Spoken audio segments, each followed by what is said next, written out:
ವಿದುಹು. ಅನುವಾದ: ಘನ ವಿದ್ವಾಂಸರಾದ ವೇದಾಂತಿಗಳಲ್ಲಿ ಹಿರಿಯರಾದ ಸೂತ ಮುನಿಗಳೇ, ನೀವು ಪರಮಪುರುಷನ ಅವತಾರವಾದ ಶ್ರೀ ವೇದವ್ಯಾಸರ ಜ್ಞಾನವನ್ನು ಚೆನ್ನಾಗಿ ಬಲ್ಲವರು. ಅಲ್ಲದೆ ಎಲ್ಲಾ ಬಗೆಯ ಭೌತಿಕ ಮತ್ತು ಆದಿಭೌತಿಕ ವಿಜ್ಞಾನದಲ್ಲಿ ಪಾರಂಗತರಾದ ಋಷಿಗಳನ್ನೂ ಬಲ್ಲವರು. ಭಾವಾರ್ಥ: ಶ್ರೀಮದ್ ಭಾಗವತವು ಬ್ರಹ್ಮಸೂತ್ರ ಮತ್ತು ಬಾದರಾಯಣಿ ವೇದಾಂತ ಸೂತ್ರಗಳ ಸಹಜ ವ್ಯಾಖ್ಯಾನವಾಗಿದೆ. ಸಕಲ ವೇದ ಸಾಹಿತ್ಯದ ಸಾರವೆನಿಸಿದ ವೇದಾಂತ ಸೂತ್ರಗಳು ಮತ್ತು ಶ್ರೀಮದ್ ಭಾಗವತದ ಈ ಎರಡರ ಕರ್ತೃ ವ್ಯಾಸರೇ ಆಗಿರುವುದರಿಂದ ಅದನ್ನು ಹಾಗೆ ಕರೆಯಲಾಗಿದೆ.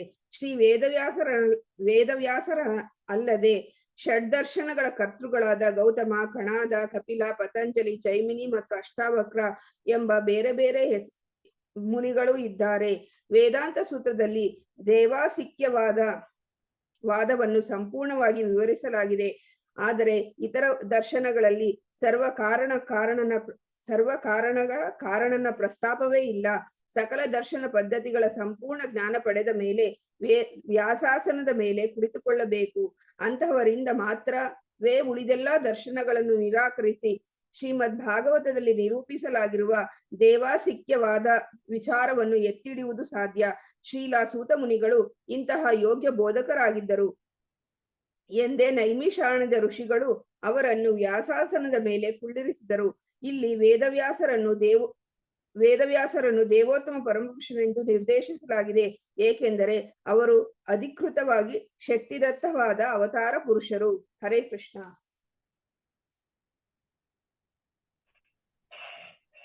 ಹರೇ ಕೃಷ್ಣ. ಓಂ ಅಜ್ಞಾನತಿಮಿರಂಧಸ್ಯ ಜ್ಞಾನಾಂಜನಶಲಾಕಯ ಚಕ್ಷುರುನ್ಮೀಲಿತಂ ಯೇನ ತಸ್ಮೈ ಶ್ರೀ ಗುರವೇ ನಮಃ. ಈ ಶ್ಲೋಕದಲ್ಲಿ ಮುಖ್ಯವಾಗಿ ವೇದಾಂತದ ಬಗ್ಗೆ ಪರಿಚಯ ಇದೆ. ಶ್ರೀಮದ್ ಭಾಗವತ ವೇದಾಂತ ಸೂತ್ರಗಳ ವ್ಯಾಖ್ಯಾನ. ವೇದಾಂತ ಸೂತ್ರಗಳು ಸ್ವತಃ ರಚನೆ ಮಾಡಿದ್ದು ವೇದವ್ಯಾಸ. ಅವರು ವೇದಗಳ ಸಾರ ಅಂತ ಹೇಳಿ, ವೇದದ ಸಾರಾಂಶ ಏನು, ವೇದದಿಂದ ಏನು ಅರ್ಥ ಮಾಡ್ಕೋಬೇಕು ಅನ್ನೋ ವಿಷಯವನ್ನು ಹೇಳ್ತಿದ್ದಾಗ ಈ ವೇದಾಂತ ಸೂತ್ರಗಳ ರಚನೆ ಮಾಡಿದ್ದಾರೆ. ಅವು ಸೂತ್ರ ರೂಪದಲ್ಲಿದೆ. ಸೂತ್ರ ಅಂದ್ರೆ ಕೆಲವೊಂದು ನಿಯಮಗಳು, ಅದು ವಿಸ್ತಾರವಾಗಿರಲ್ಲ, ಅದನ್ನ ವಿಸ್ತಾರ ಯಾರಾದ್ರೂ ಮಾಡ್ಬೇಕು, ಆ ತರ ಇರುತ್ತೆ. ಇವು ಸೂತ್ರಗಳು 555 ಇದ್ದಾವೆ ಎಲ್ಲ ಸೇರಿಸಿ. 555 ಸೂತ್ರಗಳು. ಅವು 4 ಅಧ್ಯಾಯಗಳಲ್ಲಿ ವಿಭಾಜಿಸಲಾಗಿದೆ. ಪ್ರತಿಯೊಂದು ಅಧ್ಯಾಯಕ್ಕೆ 4 ಪಾದಗಳಿದ್ದಾವೆ. ಈ ತರ ಒಟ್ಟಿನಲ್ಲಿ 16 ವಿಭಾಜನೆಗಳು, 16 ವಿಭಾಜನೆಗಳು. ಇದು 4 ಅಧ್ಯಾಯಗಳು. ಪ್ರತಿಯೊಂದು ಅಧ್ಯಾಯಕ್ಕೆ 4 ಪಾದಗಳು. ಮೀಮಾಂಸಾ ಸೂತ್ರಗಳಿಗೆ ಪೂರ್ವ ಮೀಮಾಂಸಾ ಅಂತ ಹೆಸರು. ಅದು ಧರ್ಮ ಜಿಜ್ಞಾಸೆಗೋಸ್ಕರ ಇರುತ್ತೆ. ವೇದಾಂತ ಸೂತ್ರಗಳು ಬ್ರಹ್ಮ ಜಿಜ್ಞಾಸೆಗೋಸ್ಕರ ಅಂತ. ಧರ್ಮ ಜಿಜ್ಞಾಸೆಗೋಸ್ಕರ ಮೀಮಾಂಸಾ ಸೂತ್ರಗಳನ್ನ ಜೈಮಿನಿ ಮುನಿ ರಚನೆ ಮಾಡಿದ್ದು, ವೇದಾಂತ ಸೂತ್ರಗಳನ್ನ ವೇದವ್ಯಾಸರು ರಚನೆ ಮಾಡಿದ್ದು. ಇವೆಲ್ಲ ತರದ್ದು ಏನಾದ್ರೂ ಒಂದು ಉಪಯೋಗ ಇದ್ದೇ ಇರುತ್ತೆ. ಅದಕ್ಕೆ ವೇದದ ಅಂಗಗಳಿದ್ದಾವೆ, ಇವು ವೇದದ ಭಾಗಗಳಿದ್ದಾವೆ. ಅದ್ರದ್ದು ಏನಾದ್ರೂ ಪ್ರಯೋಜನ ಇದ್ದೇ ಇರುತ್ತೆ. ವ್ಯಾಕರಣ ಶಾಸ್ತ್ರ ಎಲ್ಲಕ್ಕಿಂತ ಮುಂಚೆ ಆರಂಭದಲ್ಲಿ ವ್ಯಾಕರಣ ಶಾಸ್ತ್ರ ಇರುತ್ತೆ. ವ್ಯಾಕರಣ ಶಾಸ್ತ್ರ ಸಂಸ್ಕೃತದಲ್ಲಿ ವಾಕ್ಯಗಳ ರಚನೆ ಮಾಡ್ಲಿಕ್ಕೆ ಸಹಾಯತೆ ಮಾಡುತ್ತೆ. ಸಂಧಿ, ವಿಭಕ್ತಿ, ಕ್ರಿಯಾಪದ, ಅನ್ವಯ ಇವೆಲ್ಲದಕ್ಕೆ ಇದು ಬೇಕಾಗುತ್ತೆ. ಅದಾದ್ಮೇಲೆ ನ್ಯಾಯ ತರ್ಕ ಅಂತ ಬರುತ್ತೆ. ನ್ಯಾಯ ತರ್ಕ, ಈ ಒಂದು ಶಬ್ದದಲ್ಲಿ ಏನಾದ್ರೂ ಜಟಿಲತೆ ಇದೆ, ಈ ಶಬ್ದಕ್ಕೆ ನಿಜವಾದ ಅರ್ಥ ಏನು, ಆ ನಿಜವಾದ ಅರ್ಥ ತಿಳಿಲಿಕ್ಕೆ ನ್ಯಾಯ ತರ್ಕದ ಪ್ರಯೋಜನ ಇರುತ್ತೆ. ಸರಿ, ಶಬ್ದಗಳ ಅರ್ಥ ತಿಳಿತು. ಈಗ ವಾಕ್ಯಗಳ ರಚನೆ ಏನಾಗುತ್ತೆ, ವಾಕ್ಯಗಳ ರಚನೆ ಆದ್ಮೇಲೆ ಆ ವಾಕ್ಯದ್ದು ಬೇರೆ ಬೇರೆ ಅರ್ಥ ಇರ್ಬೋದು. ಈಗ ಭಕ್ತರು ಒಂದು ವಾಕ್ಯವನ್ನ ಭಕ್ತಿ ದೃಷ್ಟಿಯಿಂದ ಅರ್ಥ ಮಾಡ್ಕೊಳ್ತಾರೆ, ಮತ್ತೆ ಕರ್ಮಕಾಂಡಿಗಳು ಕರ್ಮಕಾಂಡ ದೃಷ್ಟಿಯಿಂದ ಅರ್ಥ ಮಾಡ್ಕೊಳ್ತಾರೆ. ಈಗ ಬೇರೆ ಬೇರೆ ವ್ಯಕ್ತಿಗಳು ಬೇರೆ ಬೇರೆ ರೀತಿಯಿಂದ ಒಂದು ವಾಕ್ಯದ ಅರ್ಥ ಮಾಡ್ಕೊಳ್ತಾರೆ. ಅದು ಹೇಗೆ ತಿಳ್ಬೋದು? ಅದಕ್ಕೆ ಮೀಮಾಂಸದ ನಿಯಮಗಳು ಇರ್ತವೆ, ಕರ್ಮ ಮೀಮಾಂಸದ ನಿಯಮಗಳು. ಆ ಮೀಮಾಂಸಾ ನಿಯಮಗಳ ಅನುಸಾರವಾಗಿ ವಾಕ್ಯವನ್ನು ತಿಳ್ಕೊಂಡು ಈ ಜಟಿಲತೆಯನ್ನು ಪರಿಹಾರ ಮಾಡಬಹುದು. ಈ ನಿಯಮಗಳನ್ನ ಗೊತ್ತಿದ್ರೆ ಜಗತ್ತಿನಲ್ಲಿರುವಂತ ಯಾವುದೇ ವಾಕ್ಯಗಳು ಸರಿಯಾದ ಅರ್ಥವನ್ನು ತಿಳ್ಕೊಳ್ಳೋಕೆ ಸಾಧ್ಯ. ಅದಕ್ಕೆ ನಿಯಮಗಳು ತುಂಬಾ ಶಕ್ತಿಶಾಲಿ ಇದ್ದಾವೆ. ಸಂಸ್ಕೃತ ಶಾಸ್ತ್ರದಲ್ಲಿ, ಭಾರತ ಇತಿಹಾಸದಲ್ಲಿ ಇವೆಲ್ಲ ಬಹಳ ವಿಶಿಷ್ಟವಾದ ಕೊಡುಗೆ ಇವು. ಈ ತರದ ನಿಯಮಗಳು ಗೊತ್ತಿದ್ರೆ ಏನ್ ಬೇಕಾದನ್ನ ನಾವು ಸರಿಯಾದ ಅರ್ಥದಲ್ಲಿ ತಿಳ್ಕೋಬಹುದು. ಇಲ್ಲಾದ್ರೆ ಬಹಳ ಜಟಿಲ ಆಗುತ್ತೆ. ಕಪಿಲ ಮುನಿಗಳು ಸಾಂಖ್ಯ ಬಗ್ಗೆ ಒಂದ್ ಸ್ವಲ್ಪ ವಿವರಣೆ ಕೊಟ್ಟಿದ್ದಾರೆ. ಕಪಿಲ ಮುನಿಗಳು ಇಬ್ಬರು ಇದ್ದಾರೆ, ಒಬ್ರು ನಾಸ್ತಿಕ ಕಪಿಲ, ಒಬ್ರು ಆಸ್ತಿಕ ಕಪಿಲ. ಮುಖ್ಯವಾಗಿ ನಾವು ಓದೋದು ಆಸ್ತಿಕ ಕಪಿಲ, ಯಾಕಂದ್ರೆ ನಾಸ್ತಿಕ ಕಪಿಲರು ಈ ಭೌತಿಕ ಪ್ರಪಂಚವನ್ನು ಭಗವಂತ ಇಲ್ದೇನೆ ಅದರದ್ದು ನಿರೂಪಣೆ ಮಾಡಿದ್ದಾರೆ. ಆದ್ರೆ ದೇವಹೂತಿ ಪುತ್ರನಾಗಿರುವಂತ ಕಪಿಲರು ನಿಜವಾದ ಸಾಂಖ್ಯವನ್ನು ಕೊಟ್ಟಿದ್ದಾರೆ. ಭಗವಂತನ ಸಂಘದಲ್ಲಿ ಹೇಗೆ ಪ್ರಪಂಚವನ್ನು ನಿರೂಪಣೆ ಮಾಡಬೇಕು, ಆ ನಿಜವಾದ ಸಾಂಖ್ಯವನ್ನು ಕೊಟ್ಟಿರುವಂತಹದ್ದು ಕಪಿಲ ಮುನಿಗಳು. ವೈಶೇಷಿಕ ಅನ್ನುವಂಥದ್ದು ಕೊಟ್ಟಿದ್ದು ಕಣಾದ ಮುನಿ. ಕಣಾದ ಋಷಿಗಳು ಇಷ್ಟು ಶಕ್ತಿಶಾಲಿ ಅಂದ್ರೆ ಅವರಿಗೆ ಪ್ರತಿಯೊಂದು ಅಣು ವಿಶೇಷವಾಗಿ ಕಾಣ್ತಾ ಇತ್ತು. ಈಗ ನಮ್ ಕಣ್ ಮುಂದೆ ಇದ್ರೆ ಕೆಲವೊಂದು ವಸ್ತುಗಳು ಕಾಣ್ತವೆ, ಗೋಪಿಚಂದನ ಇರ್ಬೋದು, ಗೋಡೆ ಇರ್ಬೋದು, ಬಹಳಷ್ಟು ವಸ್ತುಗಳು ಕಾಣ್ತವೆ. ಪ್ರತಿಯೊಂದು ವಸ್ತು ವಿಶೇಷವಾಗಿದೆ. ಅದರಲ್ಲಿ ಇರುವಂತ ಕಣಕಣಗಳು ಏನು ಆಟಮ್ಸ್ ಅಂತಾರೆ, ಅವು ಬಹಳ ವಿಶೇಷವಾಗಿವೆ. ಅವು ಎಲ್ಲ ವಿಶೇಷವಾಗಿರುವಂತವು ಎಲ್ಲ ಕಣಾದ ಮುನಿಗೆ ಕಾಣ್ತಾ ಇತ್ತಂತೆ. ಆ ತರ ದಿವ್ಯ ದೃಷ್ಟಿ ಅವ್ರಿಗಿತ್ತು.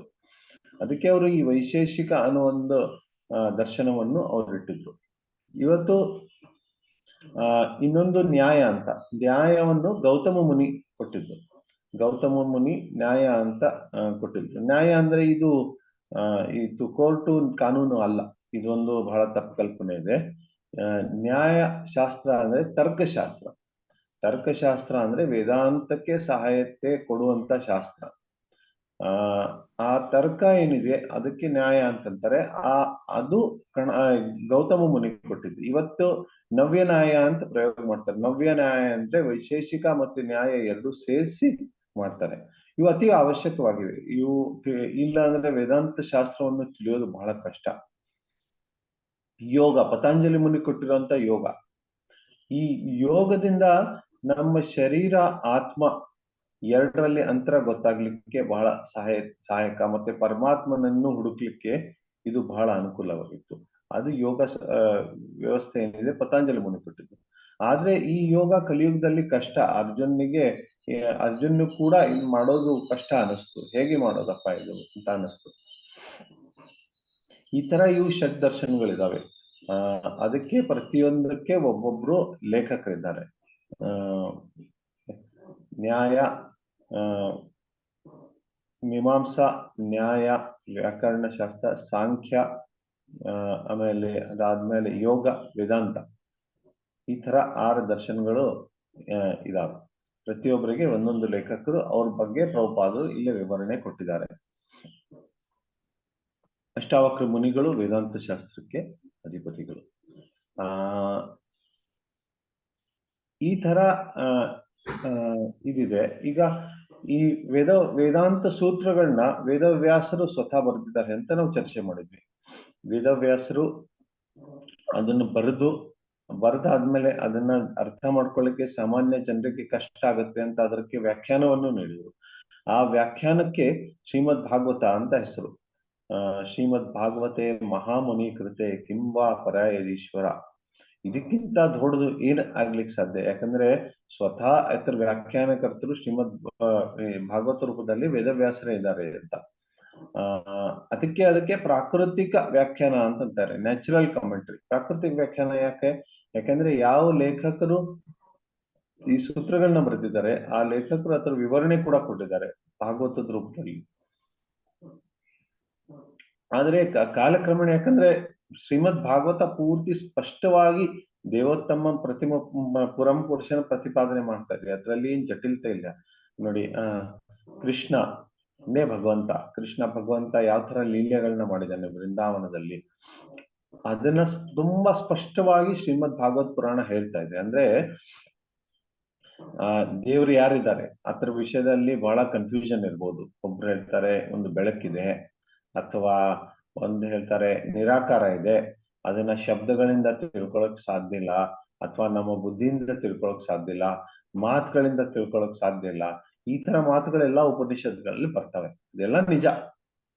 ನಾಯಂ ಆತ್ಮ ಪ್ರವಚನೇನ ಲಭ್ಯತೆ, ಇದನ್ನ ನಾವು ಚರ್ಚೆಯಿಂದ ತಿಳ್ಕೊಳಕ್ ಆಗಲ್ಲ ಪರಮ ಸತ್ಯವನ್ನು, ಅಥವಾ ನಾವು ನಮ್ಮ ಕೈಯಿಂದ ಅಳಿಲಿಕ್ಕಾಗಲ್ಲ. ಇದು ಎಷ್ಟು ದೊಡ್ಡದಿದೆ, ನಾವು ಒಂದು ಕೈ ಗೇಣು ಮಾಡ್ಬೋದು, 1 ಗೇಣು 2 ಗೇಣು, ಯಾವ್ದಾದ್ರು ವಸ್ತು ಬಟ್ಟೆ ಎಷ್ಟು ಬೇಕು, 1 ಮೀಟರು 2 ಮೀಟರು ಈ ತರ. ಆದ್ರೆ ಭಗವಂತನಿಗೆ ಆ ತರ ಅಳಿಲಿಕ್ಕಾಗಲ್ಲ. ಭಗವಂತ 1 ಮೀಟರ್ ಇದಾರೋ 2 ಮೀಟರ್ ಇದಾರೋ ಇಲ್ಲ, ಅಪ್ರಮೇಯ, ಅವರಿಗೆ ಲೆಕ್ಕನೇ ಇಲ್ಲ. ಅವರಿಗೆ ನಾವು ನಮ್ಮ ಅಳತಿಯಲ್ಲಿ ಅಳಿಲಿಕ್ಕಾಗಲ್ಲ. ಹಾಗಿದ್ರೆ ಇದೇ ಉಪನಿಷತ್ಗಳು ಅದಕ್ಕೋಸ್ಕರ ಹೇಳ್ತಾರೆ, ಇವ್ರಿಗೆ ನಮ್ಮ ಲೆಕ್ಕದಲ್ಲಿ ಅಳಿಲಿಕ್ಕಾಗಲ್ಲ, ಇವ್ರು ಒಂದ್ ಕಡೆ ನಿಲ್ಲಲ್ಲ, ಅವರಿಗೆ ನಾವು ನಮ್ಮ ಕೈಯಲ್ಲಿ ಹಿಡಿಯೋಕ್ಕಾಗಲ್ಲ. ನಮ್ಮ ಮೈಕ್ರೋಸ್ಕೋಪ್ ಅಲ್ಲಿ ಹೋಗ್ತಾ ಹೋಗ್ತಾ ಒಂದ್ ಕಡೆ ಎಲ್ಲಾದ್ರೂ ದೇವ್ರು ಸಿಗ್ತಾರ ಹುಡುಕ್ಲಿಕ್ಕೆ ನೋಡಿದ್ರೆ ಸಿಗಲ್ಲ. ಟೆಲಿಸ್ಕೋಪ್ ಮಾಡಿ ಮೇಲೆ ಆಕಾಶದಲ್ಲಿ ದೂರ ಎಲ್ಲಾದ್ರೂ ದೇವ್ರು ಸಿಗ್ತಾರ ಅಂತ ದೊಡ್ಡ ದೊಡ್ಡ ಟೆಲಿಸ್ಕೋಪ್ಗಳು ಮಾಡ್ಕೊಂಡು ಹೋದ್ರೆ ಸಿಗಲ್ಲ. ಯಾಕಂದ್ರೆ ಭಗವಂತ ಏನಿದ್ದಾರೆ ಅವ್ರದ್ದು ಅವ್ರದ್ದು ಪ್ರಕೃತಿನೇ ಬೇರೆ. ಅದು ಆಧ್ಯಾತ್ಮಿಕ ಪ್ರಕೃತಿ, ಇದು ಭೌತಿಕ ಪ್ರಕೃತಿ. ನಮ್ಮ ಟೆಲಿಸ್ಕೋಪ್ಗಳು, ಮೈಕ್ರೋಸ್ಕೋಪ್ಗಳು, ನಮ್ಮ ಅಳತಿಗೆ ಬರುವಂತ ವಸ್ತುಗಳು ಏನಿದಾವೆ ಅವೆಲ್ಲ ಸಾಮಾನ್ಯವಾದದ್ದು, ಅವೆಲ್ಲ ಭೌತಿಕವಾದದ್ದು, ನಶ್ವರ. ಅದನ್ನ ಹಿಡ್ಕೊಂಡು ಶಾಶ್ವತವಾಗಿರುವಂತ ಭಗವಂತನನ್ನು ಹುಡುಕೋದು ಸಾಧ್ಯವಿಲ್ಲ. ಯಥೋ ವಾಚೋ ನಿವರ್ತಂತೆ ಅಪ್ರಾಪ್ಯ ಮನಸಾ ಸಹ. ನಮ್ಮ ವಾಚ ಮನಸ್ಸದಿಂದ ಅವರಿಗೆ ನಾವು ಹಿಡಿಲಿಕ್ಕೆ ಸಾಧ್ಯ ಇಲ್ಲ. ಅದಕ್ಕೆ ಪಂಥಾಸ್ತು ಕೋಟಿ ಶತವತ್ಸರ ಸಂಪ್ರಗಮ್ಯೋ ವಾಯೋರತಾಪಿ ಮನಸ್ಸೋ ಮುನಿಪುಂಗವಾನಂ ಸೌಪ್ಯಸ್ತಿಯ ಪ್ರಪದಸೀಮ್ಯ ವಿಚಿಂತ ತತ್ವೇ ಗೋವಿಂದ ಮಾದಿ ಪುರುಷಂ ತಮಹಂ ಭಜಾಮಿ. ದೊಡ್ಡ ದೊಡ್ಡ ವೈಜ್ಞಾನಿಕರನ್ನ ಸೇರಿಸಿ, ನೀವು ಎಲ್ಲಕ್ಕಿಂತ ಬುದ್ಧಿವಂತ ವೈಜ್ಞಾನಿಕರನ್ನ ಸೇರಿಸಿ, ಆಮೇಲೆ ಅವರು ದೊಡ್ಡ ದೊಡ್ಡ ಯಂತ್ರಗಳನ್ನ ತಯಾರಿಸಲಿ, ವಾಯು ವೇಗದಿಂದ ಹೋಗುವಂತ ಯಂತ್ರಗಳು ಅಥವಾ ಮನಸ್ಸಿನ ವೇಗದಿಂದ ಹೋಗುವಂತ ಯಂತ್ರಗಳನ್ನ ತಯಾರಿಸಲಿ. ವಾಯುರಥಾಪಿ ಮನಸ್ಸೋ ಮುನಿಪುಂಗವಾನ. ಮುನಿಪುಂಗ ಅಂದ್ರೆ ಎಲ್ಲಕ್ಕಿಂತ ಬುದ್ಧಿವಂತ ವೈಜ್ಞಾನಿಕರು ಸೇರಿಸಿ ಮನಸ್ಸಿನ ವೇಗದಿಂದ ಹೋಗುವಂತ ಯಂತ್ರಗಳನ್ನ ನೋಡಿ. ಮನಸ್ಸು ಎಷ್ಟು ವೇಗವಾಗಿ ಹೋಗುತ್ತೆ. ಇವಾಗ ನನ್ನ ಮನಸ್ಸಿಲ್ಲಿದೆ, ಒಂದೇ ಕ್ಷಣದಲ್ಲಿ ಅಮೆರಿಕಾದಲ್ಲಿರ್ಬೋದು, ಒಂದೇ ಕ್ಷಣದಲ್ಲಿ ರಷ್ಯಾದಲ್ಲಿರ್ಬೋದು, ಎಲ್ಲಿ ಬೇಕಾದಲ್ಲಿರ್ಬೋದು. ನನ್ನ ಮನಸ್ಸು ಇಷ್ಟು ವೇಗವಾಗಿ ಚಲನೆ ಮಾಡುತ್ತೆ ಮನಸ್ಸು. ಅಷ್ಟು ವೇಗವಾಗಿ ಚಲನೆ ಮಾಡುವಂತ ಮನಸ್ಸಿನ ಆ ವೇಗದಲ್ಲಿ ಹೋಗುವಂತ ಯಂತ್ರಗಳನ್ನ ಮಾಡಿ ಅದ್ರಲ್ಲಿ ಕುತ್ಕೊಂಡು ಲಕ್ಷಾನ್ಗಟ್ಲೆ ವರ್ಷ ತಿರುಗಾಡಿದ್ರು ಭಗವಂತ ಸಿಗಲ್ಲ. ಯಾಕಂದ್ರೆ ಭಗವಂತ ಬಹಳ ದೂರ ಇರ್ತಾರೆ. ಅದಕ್ಕೆ ಭಗವಂತನಿಗೆ ಇವೆಲ್ಲ ರೀತಿಯಿಂದ ಪಡ್ಕೊಳ್ಳಿಕ್ಕೆ ಸಾಧ್ಯ ಇಲ್ಲ. ಭಗವಂತನಿಗೆ ಪಡ್ಕೋಬೇಕಂದ್ರೆ ನಾವು ಗುರು ಮುಖಾಂತರ ಶಾಸ್ತ್ರ ಅಧ್ಯಯನ ಮಾಡ್ತೇವೆ. ಅಧಿಕೃತವಾಗಿ ಶಾಸ್ತ್ರ ಅಧ್ಯಯನ ಮಾಡಿ ಸಾಧನೆ ಮಾಡಿ ಭಗವಂತನ ಆಕರ್ಷಣೆ ನಮ್ ಕಡೆ ಸೆಳಿಬೇಕು. ಯಾವಾಗ ಭಗವಂತನ ಆಕರ್ಷಣೆ ಭಕ್ತಿ ಸೇವೆಯಲ್ಲಿ ನಮ್ ಕಡೆ ಸೆಳಿತೀವಿ, ಆವಾಗ ಭಗವಂತ ಸಿಗ್ಲಿಕ್ಕೆ ಸಾಧ್ಯ.